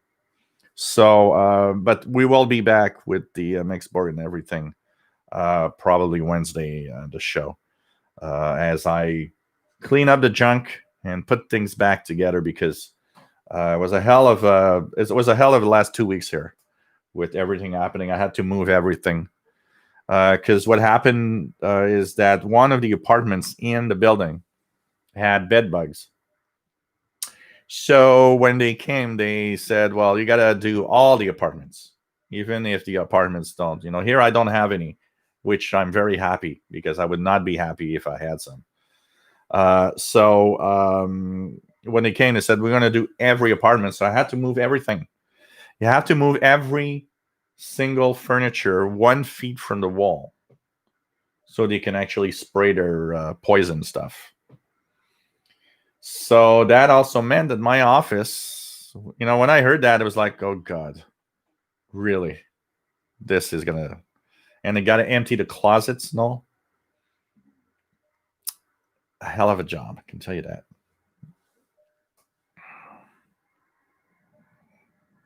What else do we have? Dan Conway, what's that sweeping on the spectrum behind you? I was on another frequency, so I don't know what I was watching earlier. What else do we have? What do we have?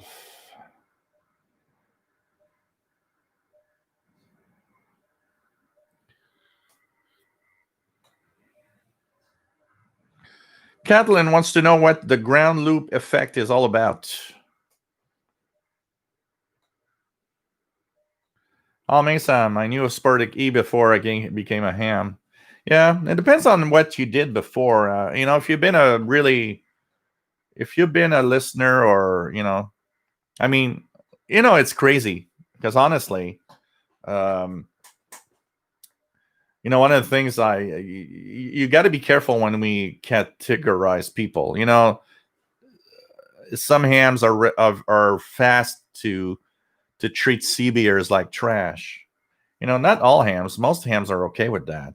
A lot of hams come from CB radio, but there's a small category of hams that will poo-poo CBers.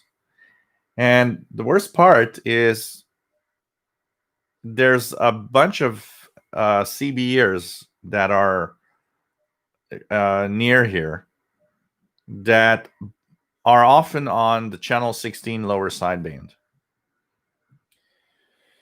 27165, I believe, is the frequency to use. And you know what? These guys are so knowledgeable that you would think they are ham radio operators, and they're not. And these guys are actually more knowledgeable when they talk than a lot of hams I hear on the 2-meter band. And so that's where you got to be careful. It's not because you're a ham that you know what you're talking about. And I'm kicking the camera around. And it's not because you're a CB or that you're an ignorant idiot. Unfortunately, there's a lot of that going on, and you got to be careful not to make that and treat people like that.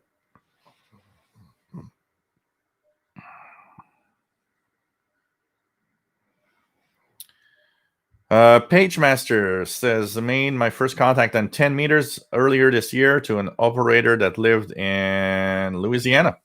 So cool.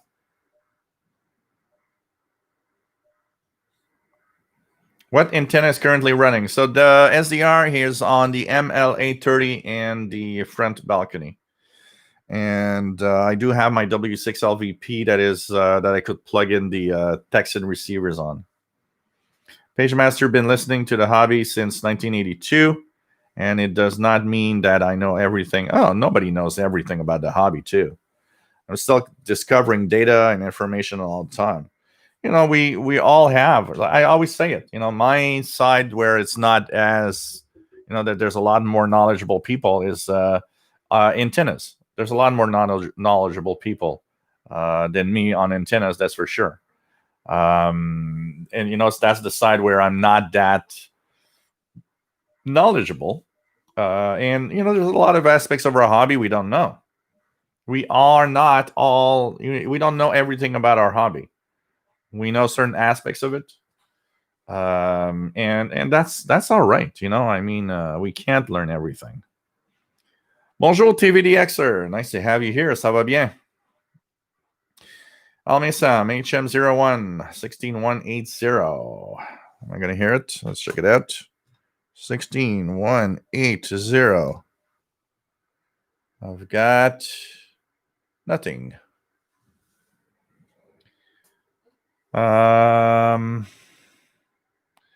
Scott Cranston, Pirates keep me in the hobby.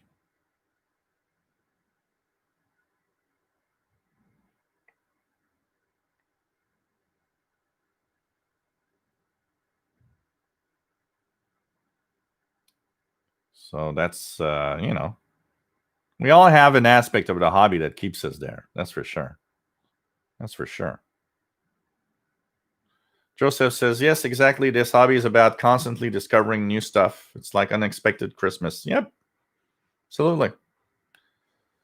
Matt, S9 plus 10 in Denver on 16180. Wow, nothing here. I don't even see a peep on my SDR. Next Far 74, nice to have you here from Germany. Other brand, Radi Wow, RADI WOW R108. There's XH Data D808 that also is pretty nice. XH Data D808. Rakesh says, Joe, you mentioned all India radio gradually stopping shortwave broadcasts to other parts of the world.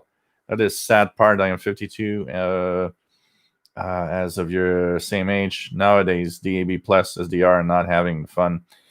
Yeah, I find it sad that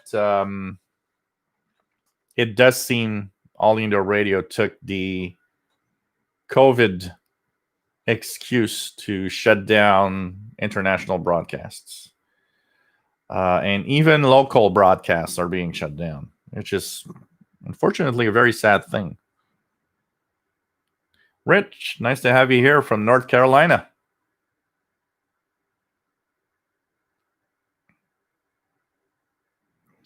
Miki Dalmich says, I have no problem with the pronunciation, the French pronunciation of my name. You can also use Michael for the first name, if or should I say Michel? Michel Delmage. I'd like that. Michel Delmage. Why not?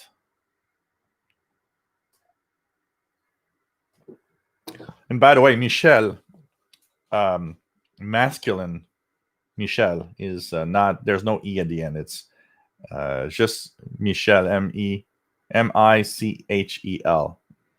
If you add the E, you become Michel like a woman.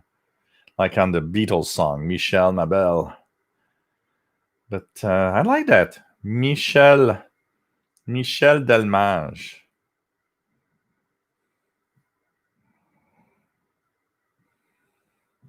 RT Music Production. This channel is the best. Hard to learn from these podcasts. Dan says 20-meter beacons loud on 14100. Let's tune in and try that out. 14100, which is the international beacons. Myself in CW.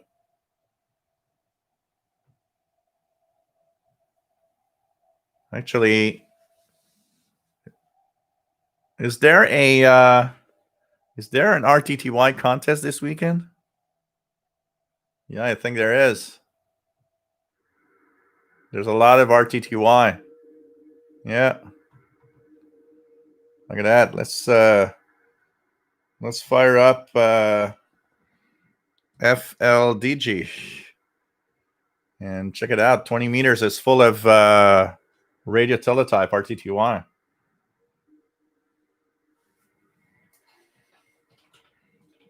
So here we go. Let's put it in. Let's make this a little smaller.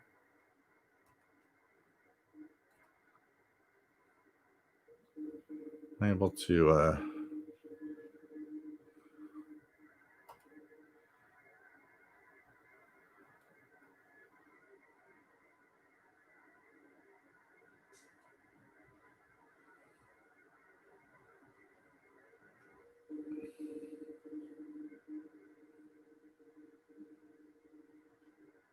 op mode RTTY 45.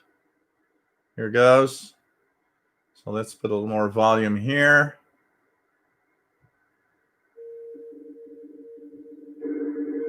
Let's put this a little down. There we go.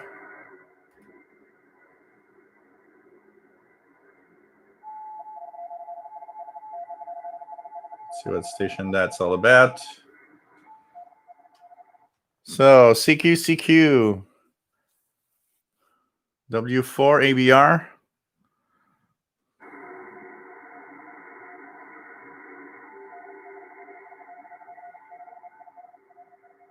YV4 ABR. Venezuela. It's CQCQWAE. Oh, it's the RTTY contest this weekend. That's what's happening.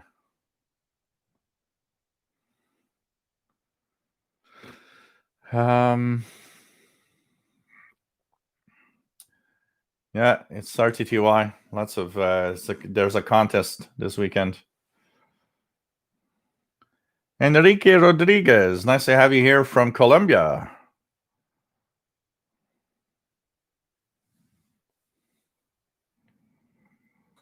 What else do we have? Sergeant Rock, nice to have you here. Radio New Zealand, 13840. Into Hawaii, heard on XHD 808, internal whip. Cool. On his other Crafter's Kitchen says Farpoint Farms, a YouTube channel, started a multi-part series showing setup of his MLA 30 antenna. Always interesting to see alternate setups. Yep, it's fun to see what different people are doing and how they're doing it and how they're using equipment, same equipment, but differently, depending on their setup and what they, where they live and how they do stuff. Robbie Strike had the problem when I used to live in an apartment. I'm happy I'm in the house now. Bed bugs in Ottawa are awful. Yeah, here's the first time in 20 years that somebody has something, but I'm happy that at least here, in my apartments, there's nothing going on. Matt, hoping for decent pirate radio activity tonight. Wolverine was on last week, so most likely won't be on tonight. Pirate weekends tend to be boring for me when he's not on. It's interesting because we've had 2020 for pirate activity has been crazy. And one of the things, sorry guys, I'm just going to check out another station here from, so there's a lot of RTTY stuff here. Pretty crazy when you look at that. Let's see here, I'm going to try to see any other stations calling CQ. So we've had what I think is 2020 the biggest pirate radio year I've ever seen. 2020 pirate radio came from there's pirate radio activity sometimes to almost every day of the week, and it's like almost all the time pirate activity. Pretty crazy. So, but what I've noticed is that a lot of that, so N0AT, CQ, N0AT. So there's definitely a ham contest this weekend. I'm going to have to check that out tonight. I like to listen to RTTY contests. Sometimes you hear station. Remember last year, there was that Nuuk Greenland station on RTTY 20 meters. Man, I flipped when I caught that because it was like the first time ever I'd heard any signal from Greenland. So anyways, the weekends have been more quiet though.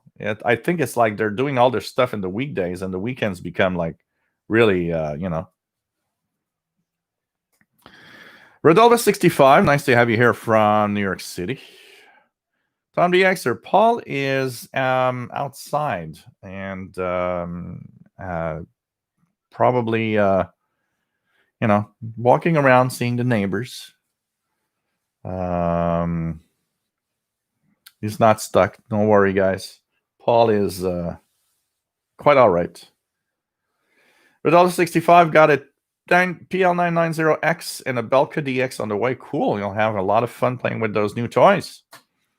Mark DeWetter, nice to have you here. ON4MDW, please work our special call. OQ5B Clever. Shortwave listening reports. Also welcome working all bands, CW, phone, and digital. Hope to meet you on the frequency. Keep safe. Cool. And what is it in honor of for? Just out of curiosity. It's to celebrate something in particular for the special event.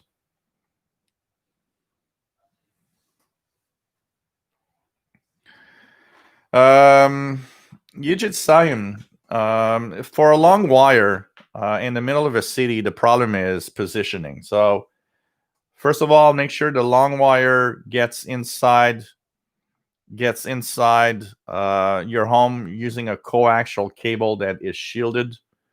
The second thing is trying to position it differently. But when it's very, very, very noisy around, a long wire might be more of a problem than anything.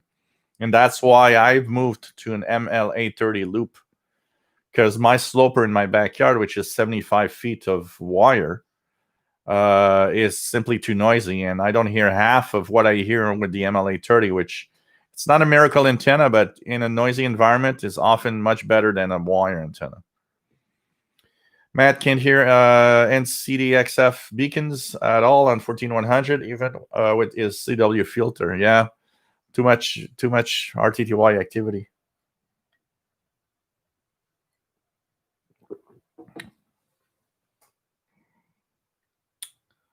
What else do we have?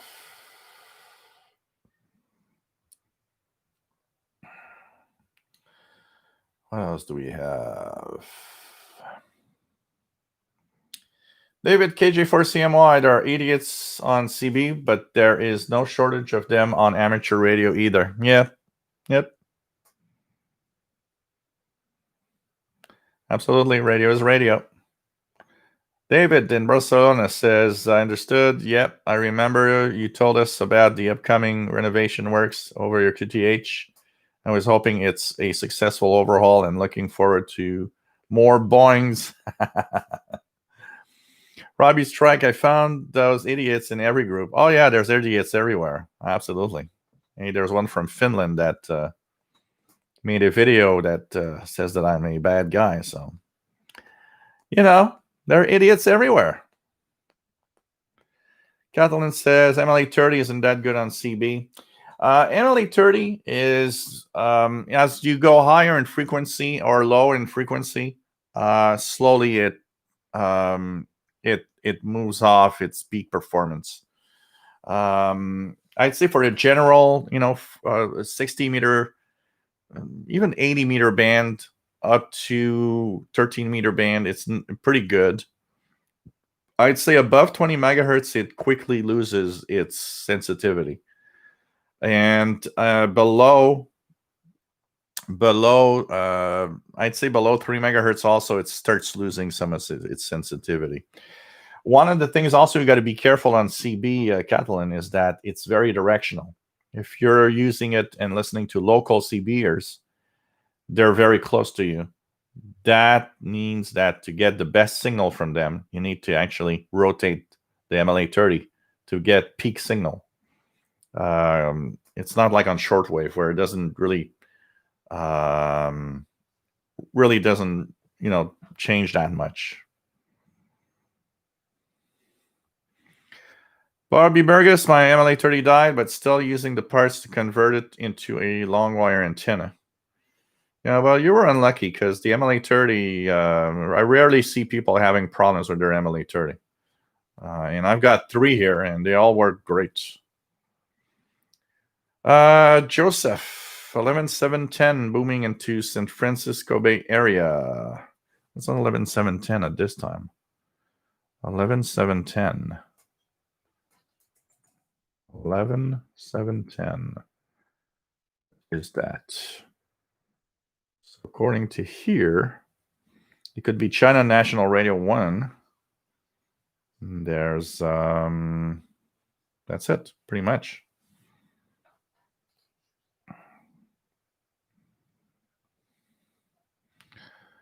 Robbie Strike, hey, do you know where you can ground or at least attach a wire for grounding the, you mean the MLA30? Because the MLA30 doesn't need to be grounded. It is its own system.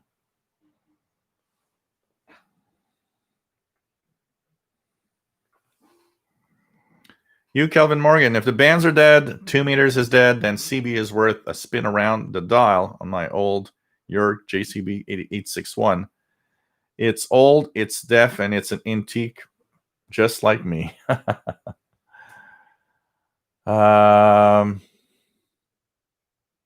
So, by the way, my name is Turkish, and it is literally pronounced yeet.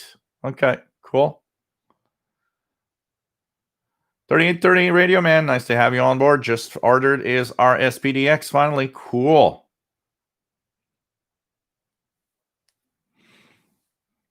Vault says could be. They code a lot of RTTY stations on the phone. Yep, works well to actually do it. So Sheldon Harvey, WAEDX contest, 0UT to 2359 November 15. Yeah, I think we talked about it at the International Radio Report last week, right? I think last week was one of the ham radio contests we had talked about. It rang a bell when I started hearing all the stations. It rang a bell that we had talked about the RTTY contest.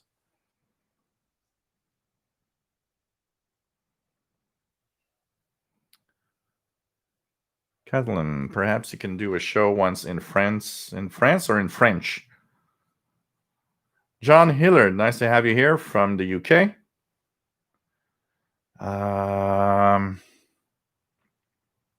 What else do we have?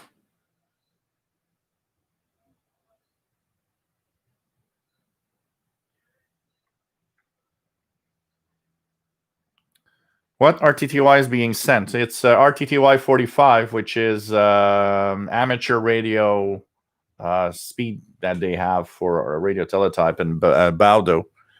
I'm using FLDG software here, but you can. So my app is FLDG, and it's available. It's a Windows, Mac, and Linux app that you can use on a computer.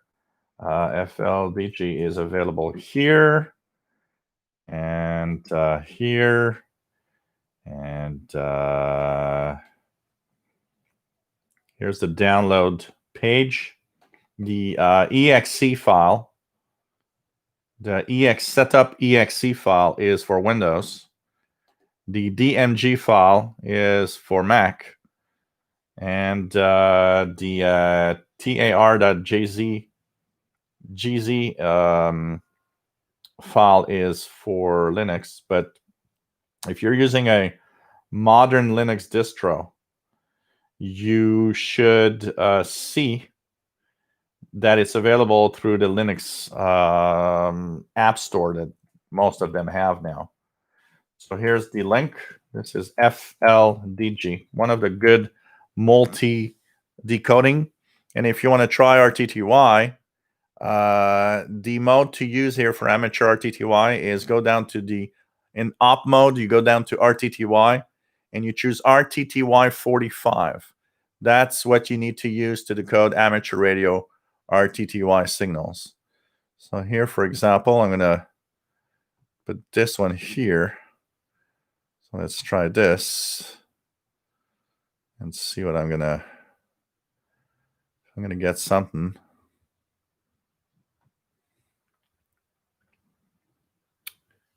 And we go down here. So here's one. Let's check it out. Then you have to go at the bottom. You'll see the lines of the RTTY. You need to match the two lines with the two lines of the RTTY. You have also RTTY apps for Android and iOS for the iPhones, iPads, and tablets. Just type RTTY decode, and you'll see some of the apps available.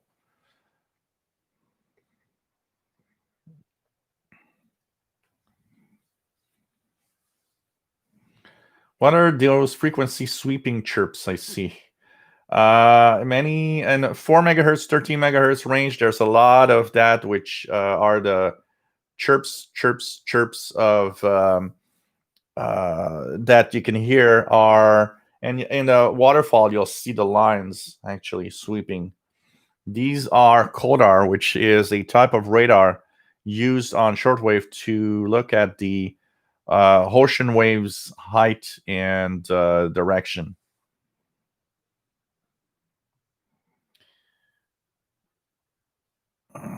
Matt says active North American pirates seem to be clustered in the east and a lot broadcast in the daytime. It leaves listeners out west high and dry. Yeah, and you know what? I suspect that there isn't that many different transmitters. I suspect that there is a lot of pirates that use the same transmitter for their shows.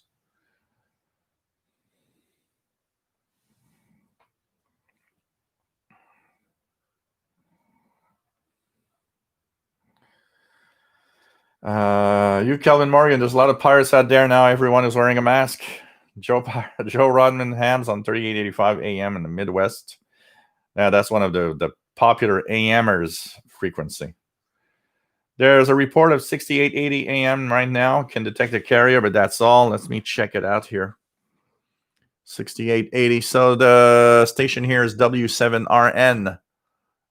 W7RN. So 6880. 6880. And I have a pretty good signal.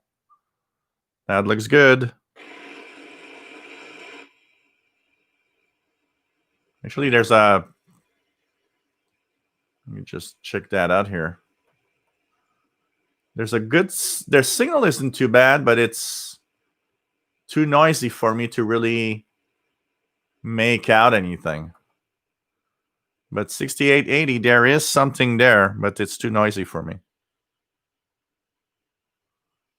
Just too noisy.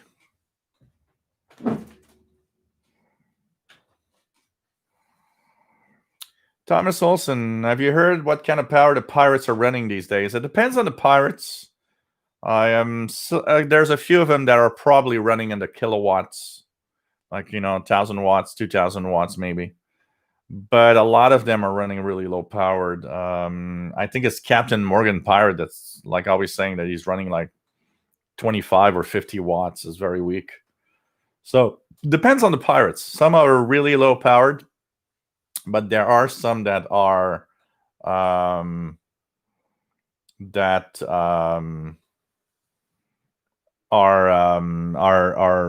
the kilowatts. That's for sure. Yeah, Matambale. That happens quite regularly. That Radio Havana Cuba and the HM01 number stations are kind of a mixed bag on the same frequency. I don't know how many times I was tuning a Radio Havana Cuba frequency and heard Cuban number lady. They mess up quite regularly.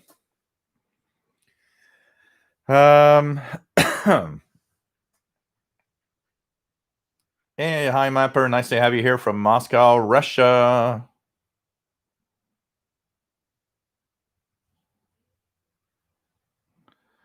Yeet says, thank you so much for the tips, man. I always wondered why it was so noisy. I even thought the problem was that my RTL is the RV3. Hope will get my hands on Emily 30. One thing for sure is you're using an RTL as the RV3. One of the major drivers of noise also could be your computer. It's not impossible that device with the RTL as the RV3 is getting a lot of noise. From your computer also. You got to understand that. Ray Mullen, nice to have you here. TVDXer 6880 is inaudible. What else do we have?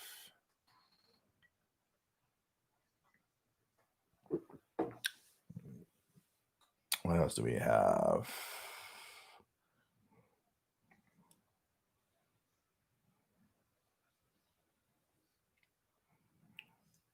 Okay, let's check it out.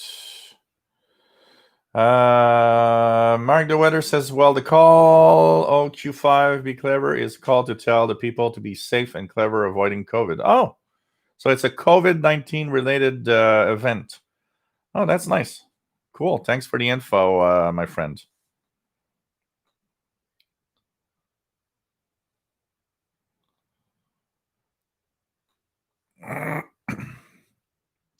Chuck Kling, how come some of the ham sounds like Mickey Mouse voices, barely able to understand?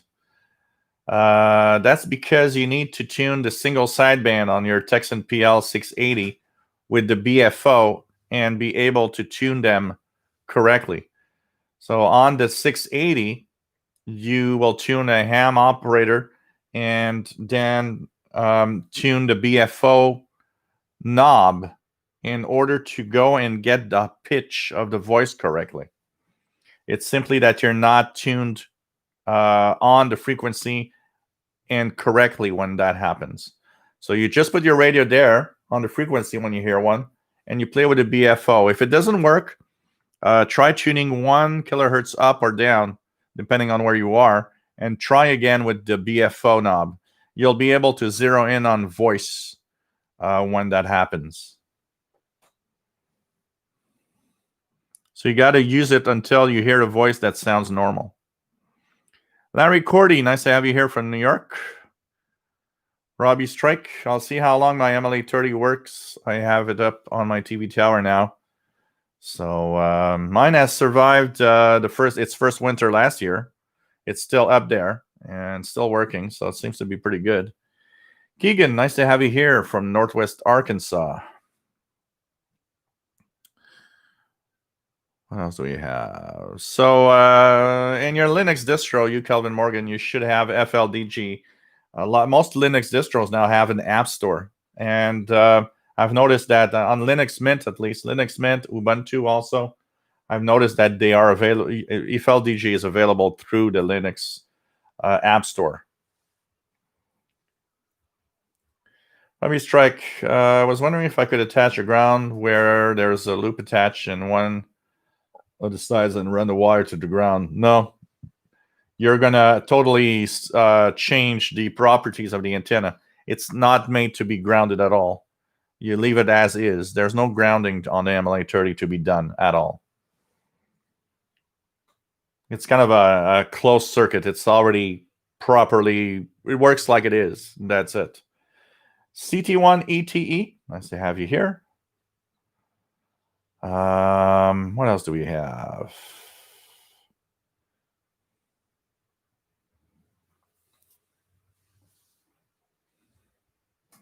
Vault says, "What? You can go rent a truck with pirate transmitting for a day?" Man. David, do you know this loops out on AliExpress and looking for radio deals the other day? Let me check it out.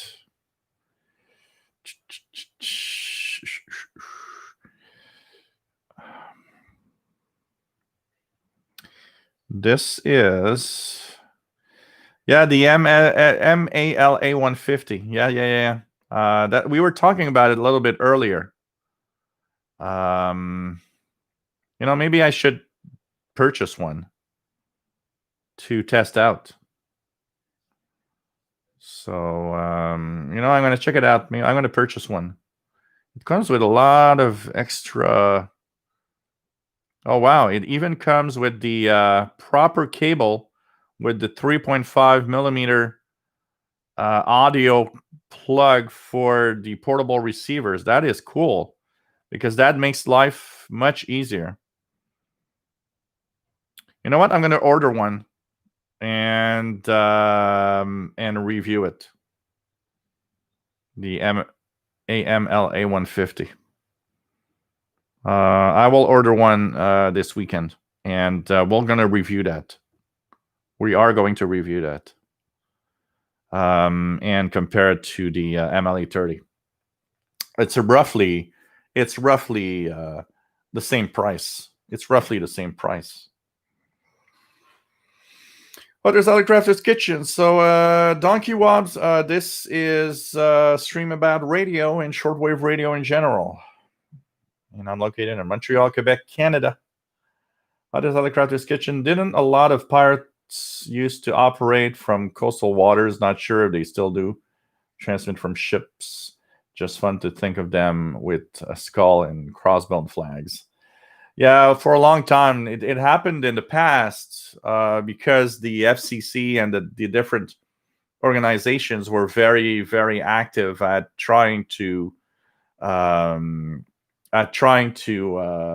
get them, and they were being caught easily because there was a lot more activity and there was a lot more agents in the field that were able to, chase the pirates. So the idea of operating from coastal waters was there because of that reason. But today's pirates, they operate from, some probably operate from their cars or trucks or whatever, and are kind of, and the lack of resource from the FCC or any organization to get them. They have very little risk today. But there used to be a time that broadcasting from coastal waters was part of all of that.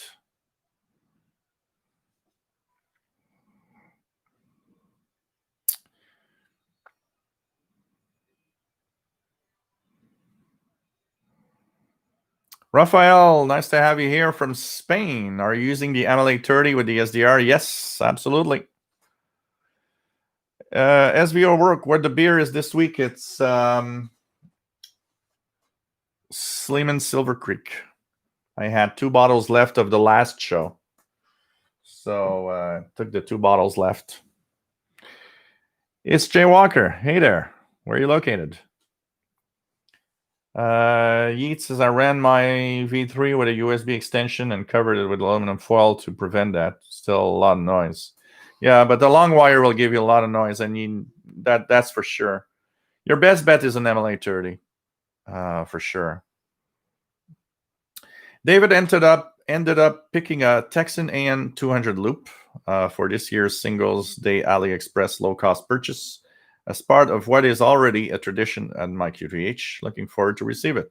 You're going to have fun. It's a nice little antenna. It's fun to play with, and it's fun to play with portable radios. Really cool.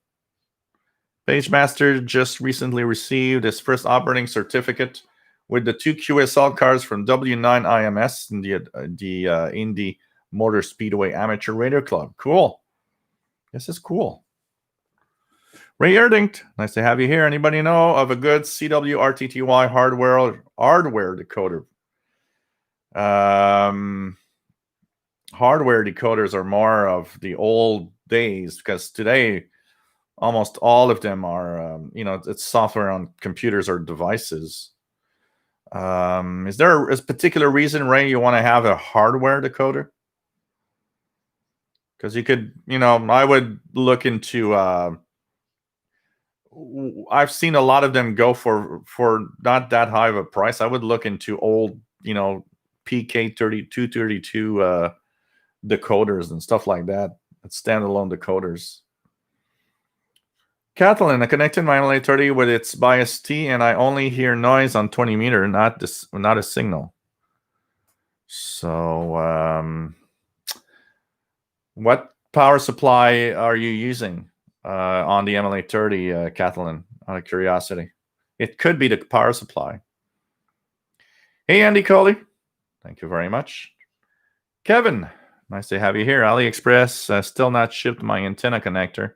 The connector you're talking about. It took me shipping, can take up to 6 months.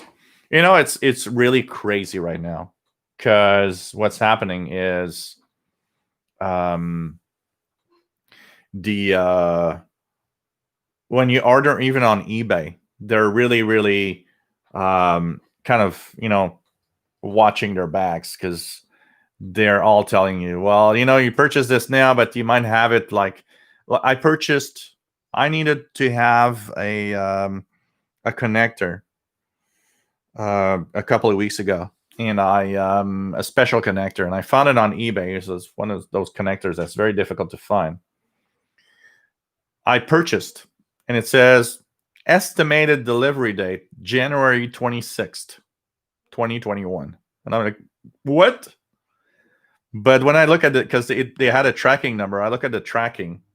Tracking says it's arrived in Canada already. So they're kind of, using COVID as an excuse, big excuse right now.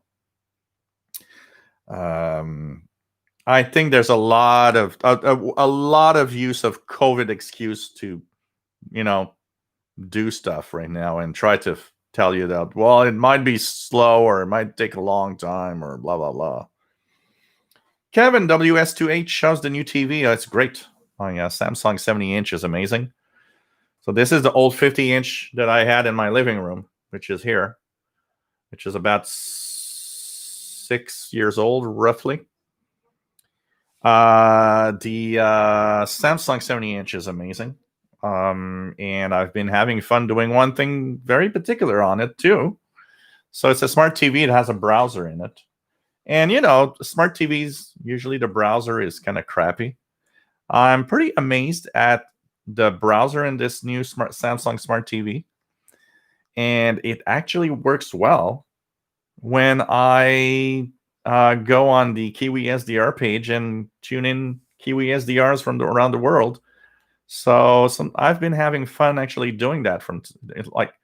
I stop watching whatever I'm watching, and I just go in the browser and like do a Kiwi SDR stuff. And of course, it looks fantastic on 70 inch. But I'm very, very happy. It's a great, great TV. Really a lot of fun and beautiful picture. And very happy on my purchase of that new TV. The only drawback is the noise that it generates. Unfortunately, if I do a serious radio listening moment in DXing, I've got to unplug the TV from the wall outlet because it buzzes everywhere, even when it's closed. So that's the only drawback, honestly. Ricardo Silva, nice to have you here. Catalin says, still 100 likes are missing.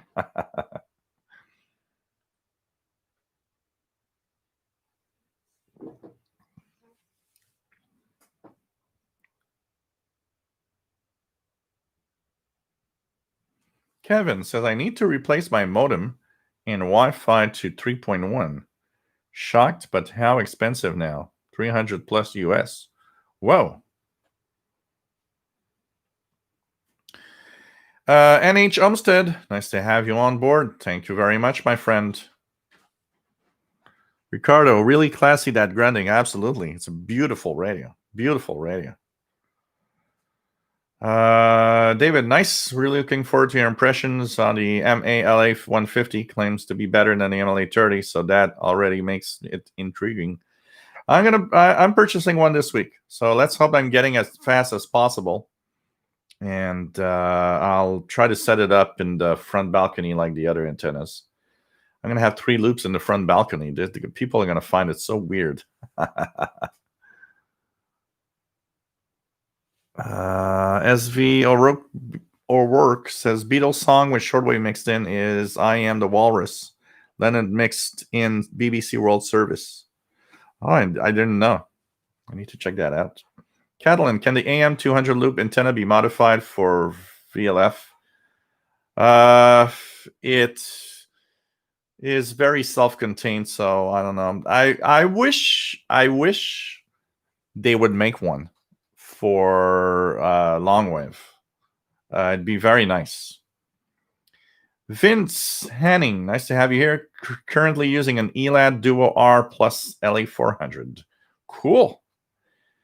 Keegan, on November 5th, I bought a St. Jean HDR14 HD radio, my first HD radio. Cool. It's a nice radio. I like mine. I've been having a lot of fun. So I've been able to lock an HD signal from WGY in on 810 kilohertz, from WTIC 1080, and from WPHT 1210. Let's just try it out here for the fun of it. I don't think it's going to work because there's too much noise here. But if I change band, so will it? Not too much noise.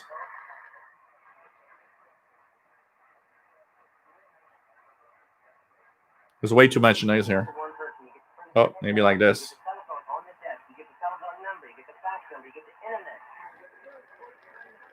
Yeah, it's been able to look. It starts displaying that it's HD possible. So when the signal gets clear enough, it actually blinks the HD. So it's an amazing little radio, I got to say.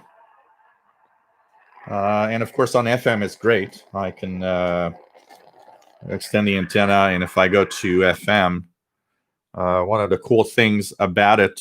Like a ton of bricks, and I realized. So now there's a lot of noise here. The person that they're seeing is not the. But 107.9 WVPR in Vermont actually is HD, and on HD, so HD3, I get the BBC World Service 24 hours. It's really, really nice. I'm very happy with the purchase. I mean, I do have the impression that HD might be dying a little bit here in North America compared to other places around the world. A lot of stations have actually stopped broadcasting, and that's a little sad. We actually have a story about a station, about some stations that are actually removing HD tomorrow on the International Radio Report show. But at least, one thing is good, because I was thinking, well, even if for some reason HD radio would not take on and everybody says, no, HD is gone, it'll be used as an analog AM FM radio, and it's a pretty nice little radio. I'm happy with my purchase of the Sangean HDR14. Sweedley says, Radio Caroline, UK expired. Spent many years out at sea off the coast of England. Yep, absolutely. Radio Caroline was one. It's now legal, but now broadcast from their ship once a month legally. Used to sell shortwave airtime. Cool. Keegan says, Sangean HDR14 at 99 US dollar Radio Shack in Fayetteville, Arkansas. So I had it here in Canada on Amazon for 89 Canadian. So it's possible you could have had it maybe a little cheaper. But it's a nice little radio. Ray says, thinking of using standalone radio, then no software SPC not on.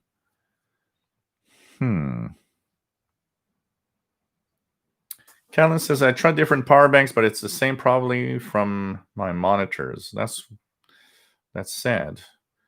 Madrio DXer says, the AMLA 150 looks tempting. Absolutely. I'm going to check it out. I'm going to buy one. I mean, for the price, I'm going to buy one. Jerry DX, MFJ multi-reader modeled MFJ 462B, decodes CW and RTTY. So that could be one. James Johnson also has HDR14, loves it. It is great. I like mine anyways. That's for sure.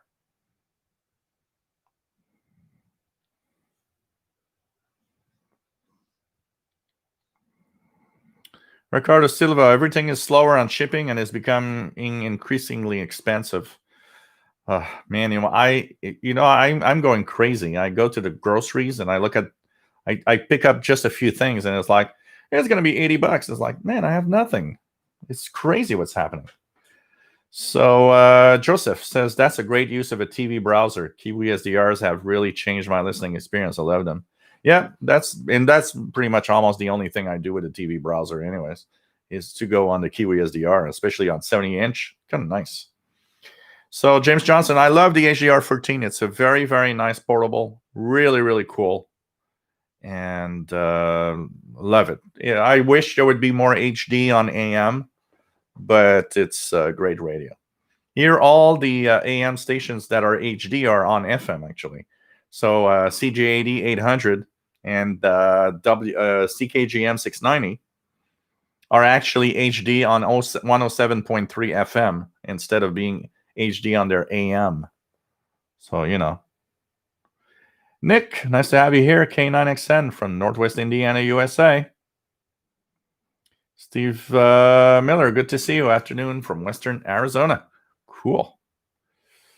James Johnson, I think it works great too, even though there's not much HD on AM. Yep. False says, damn, not the first time I'm hearing that Samsung is cutting corners more and more each year on their TVs. Minimal cooling, burning out backlights. Yeah.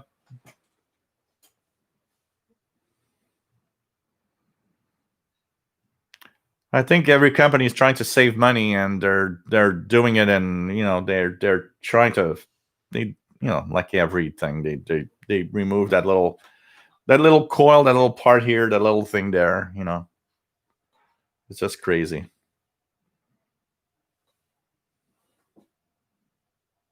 Two Broke Tim, 50 feet copper wire, the best antenna you can get. Yeah, if it's not noisy around. If it's not noisy around.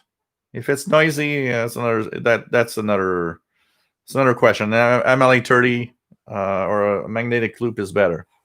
But if it's not noisy around, 50 feet of copper wire is perfect.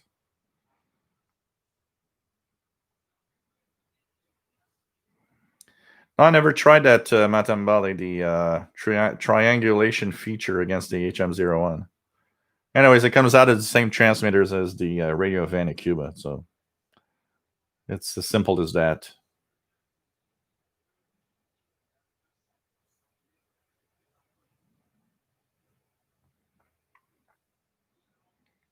James Johnson says, here in the Chicago area, the radio picks up a lot of HD channels on FM. I was really surprised. Here I have, 95.1. I have 103.3. I have 105.7. I have 107.3. And I have 107.9. So I've got 5 that have HD. 95.1 is CBC French service. It has HD2, which has classical music. 103.3 is a station just south of Montreal. They have HD2, which is a country music station. 105.7 has only the main channel, which is pop rock music in HD. 107.3, that's the interesting one. It has its main music channel in HD. On HD2, you have CJ80 800 on the AM band, but on HD2 FM. And CKGM, or the TSN Sports Network, 690 kilohertz, is on HD3. And on 107.9 WVPR from Burlington, Vermont, I am able to pick up their main signal on HD. HD2 has classical music, which is WVPR classical. And HD3 has BBC World Service 24 hours, which I find really cool. I hope they keep that. But I got to tell you,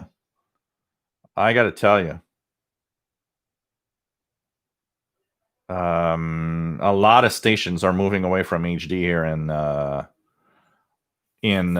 North America, and it's getting a little scary almost.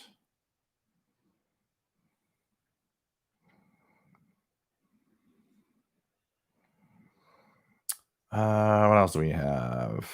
Keegan received 2 stations in HD, NPR stations KUAF Fayetteville, Arkansas on 91.3. He's a listening station KBVA Bella Vista, Arkansas 106.5. Cool. Catalan says, seems like all the radios have the speaker on the left side and the screen and buttons on the right. Yeah, I think it has to do with the fact that maybe the majority of people are right-handed. Probably makes it easier for most people. I would guess left-handed people maybe would like to have the reverse, the speaker on the right and the buttons on the left.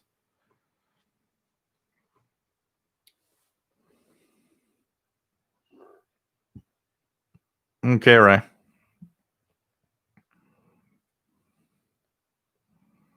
What else do we have?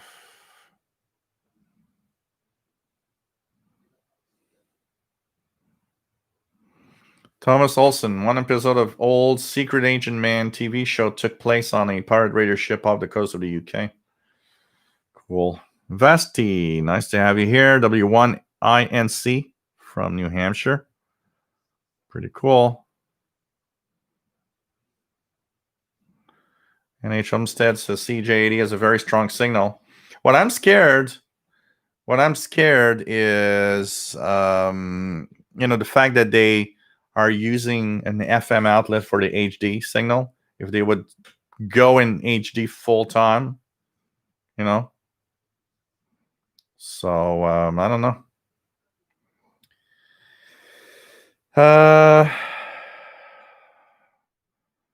Yeah, I tried all sorts of things, Waltz, and it doesn't do anything. It seems to be the whole TV itself that's radiating. Yeats says, "Is there any alternatives for MLA30?" Well, MLA30 is your best bet, honestly. For the price, most people have a lot of you know have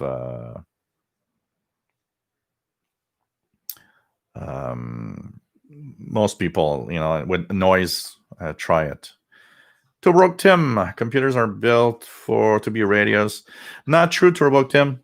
When you have the proper cables and everything, this SDR does not have more noise than any of my radios, portable radios, at all. It does not have more noise than any of my portable radios. When it's properly set up with the proper cables, don't have more noise on an SDR that you do on a regular receiver. I see no difference here at all on the RSPDX versus a portable radio versus my ICOM ICRD 500 at all.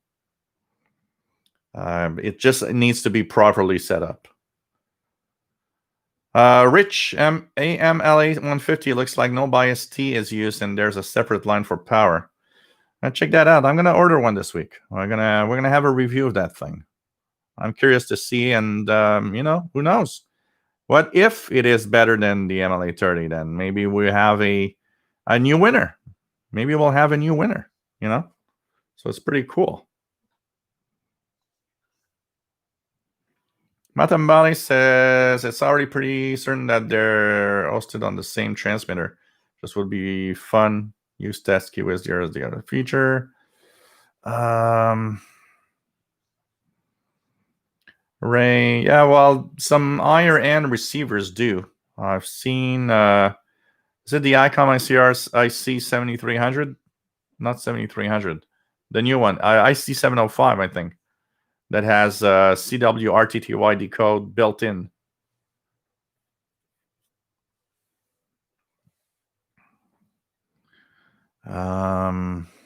Ray says the SDR from George, Russian guy, appears to have CW decode, but not sure about the radio. The radio itself, the one from that Russian guy apparently performs quite well. Yeah, Volts. The CW is good if it's sent by a computer. Some people send CW by computer. That decodes well. It's when it's human sent, because humans tend to not be very very precise in the speed, and that the computers have a hard time decoding. But it's really when a human is sending CW that it's having a hard time. Laura Robertson, nice to have you on board from Scotland.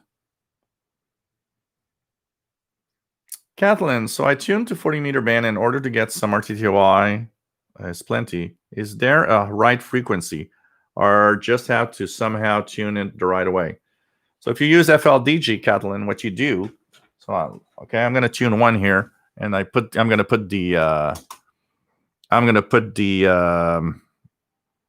spectrum really wide. So what you do is you tune one so that you can hear the RTTY signal. Okay, so here goes. I see one RTTY here, and put it in upper. You put it in upper sideband. Put your radio in upper sideband. Sorry, guys. So just tune it so that to the ear it sounds okay, and there's a pitch, a certain pitch to it.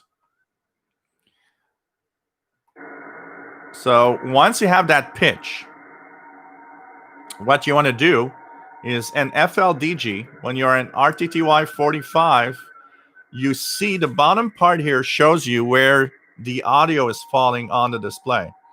So I have one right now. You see the two lines here. In RTTY 45, you have the two red lines. You can actually take the red lines and move them over to the two lines in the display of the waterfall. So now I'm getting CQ test WQ500. There's another one higher in frequency. I'm going to go and just simply in the waterfall of FLDG, click so the two red lines fall on the two lines of the RTTY being sent.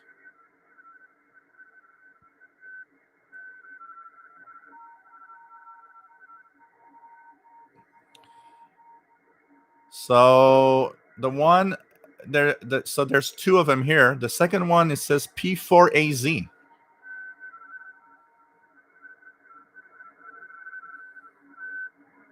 PY4AZ, I think it is. The signal isn't that great.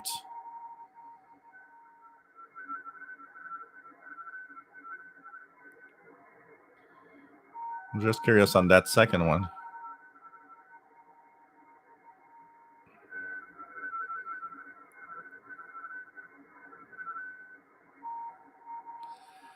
So the tuning has to be done within the waterfall of the software.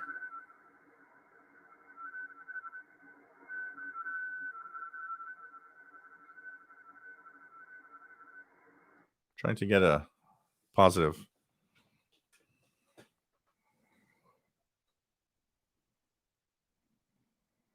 So that's the way you do it. In the software, at the bottom, you see in the waterfall the lines of the digital signal just match the two red lines with the lines you see. So depending on what digital mode you will tune, the lines don't have the same length, the same size. They don't look the same. But what you have to do is match the signal you see on the display with the lines. And you do it through the software.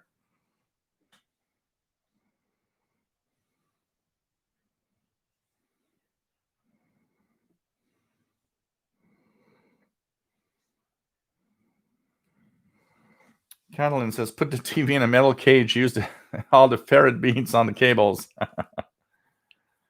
Mad Rated the Extra, just one thing pointed out already here on the AMMLA 150, it has no bias T connection, and it looks like it takes an internal battery. Maybe it will be less noisy than using, you know what? It works. It seems to work like the K180WLA that I have that has the internal battery in the power pack. And so you can use it on the battery, or you can use it with a power supply if you want. And honestly, I see no difference in noise between using a power supply or the internal battery at all. Rich says a modern radio is a computer. Yeah, the big gun radios today are a lot of like much more computers than, like, you know, an ICOM ICR 8600 is a computer. It's an SDR. It's a software-defined receiver in a box with knobs. And even little portables today are starting to be closer to computers than the analog radios we had before. So, you know. What else do we have? So...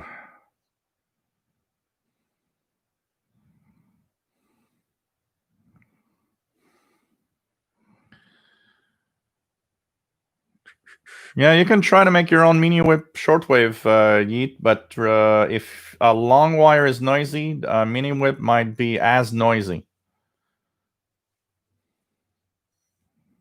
Laura, is the ICOM receive only radio worth the almost 3,000? Depends what you're looking for.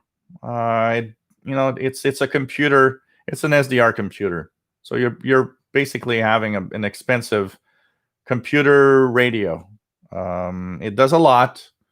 It has a lot of features. Decodes some modes. One thing for sure is the receiving side of the radio is probably much better than a lot of radios at that price. But, you know.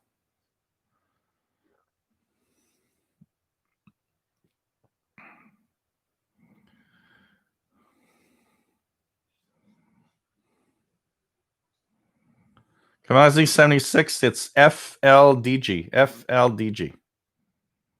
FLDIGI.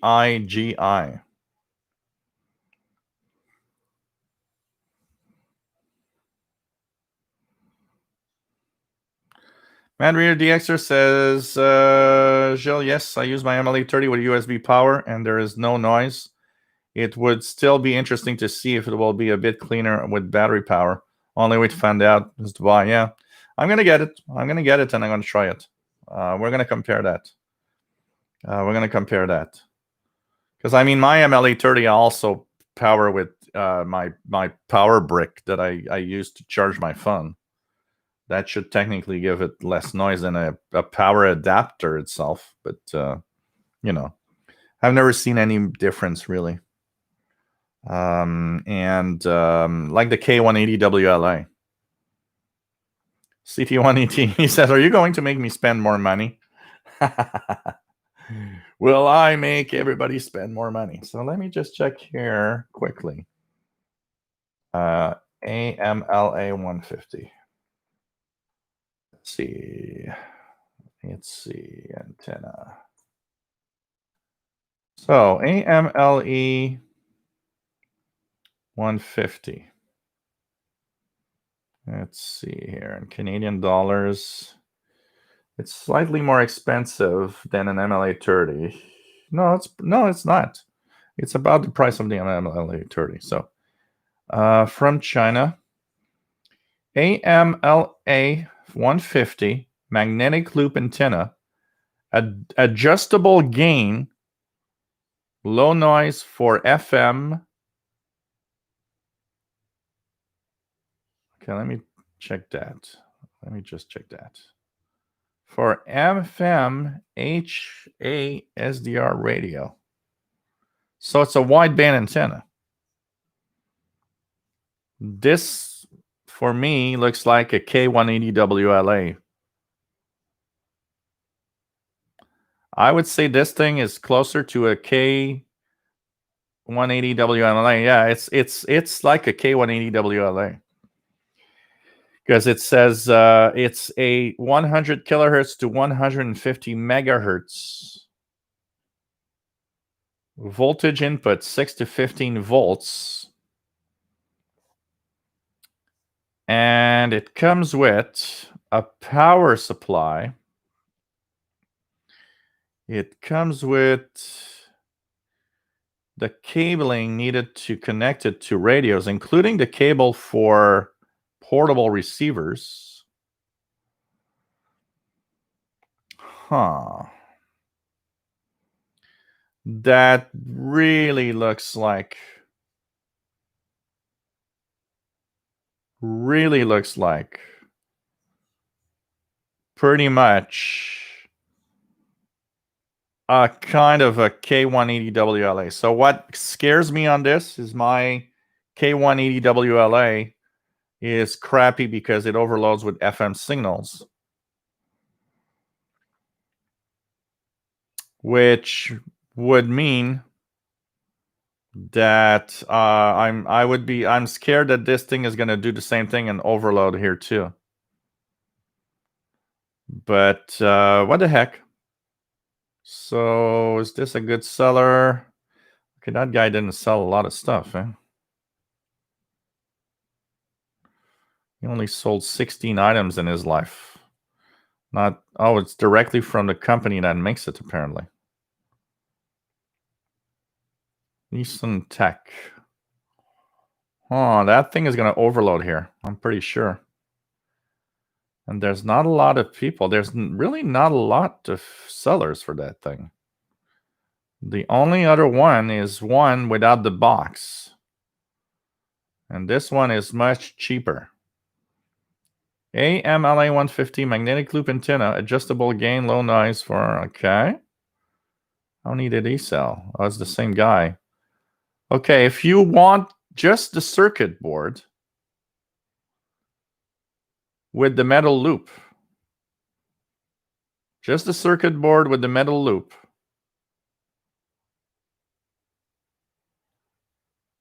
it is super cheap. And what I would do is probably, so type 1, type 2, type C. What's the difference? Okay, you can even buy it to, okay, you can build it yourself. If you wanted, you could buy the parts and build it yourself. and it goes up to the finished board and connectors, which makes it more expensive. Okay, that's interesting. Now it only has one seller.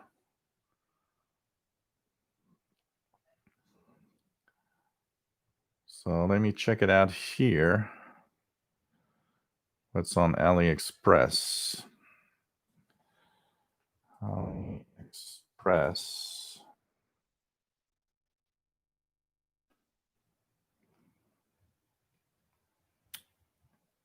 And if I look at the price for here, AMLA 150 antenna.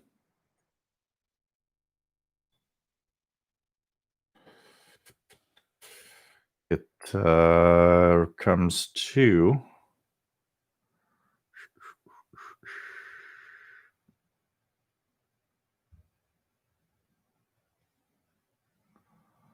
okay. So on AliExpress here from Isan Auto ICP store.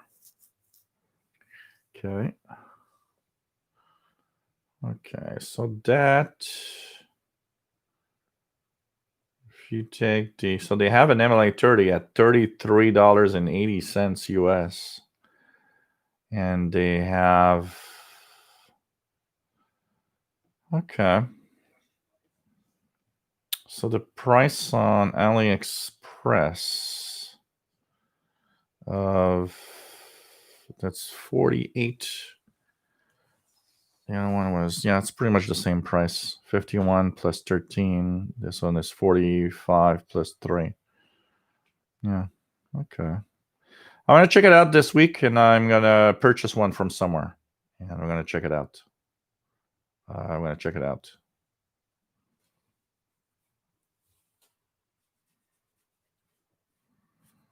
Diode with this resistor as directions. I'm gonna check it out. I'm gonna check it out, and I'm gonna see if I can get it. So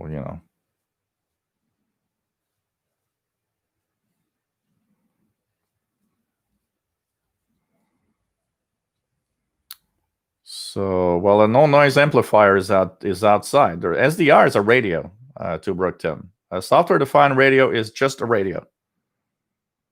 So it has its own amplifier, and a lot of them have their own low noise amplifier inside them already. So it's really a question of the way they build it, and then the cables you use. I use USB cables that have ferrite chokes on the end. So yeah. But the one on eBay is the seller has only sold is only selling 16. Has only sold 16 items. Never sold more than 16. It's kind of weird. So I'm gonna check it out. I'm gonna check it out definitely. That's for sure. It could be interesting to test it out.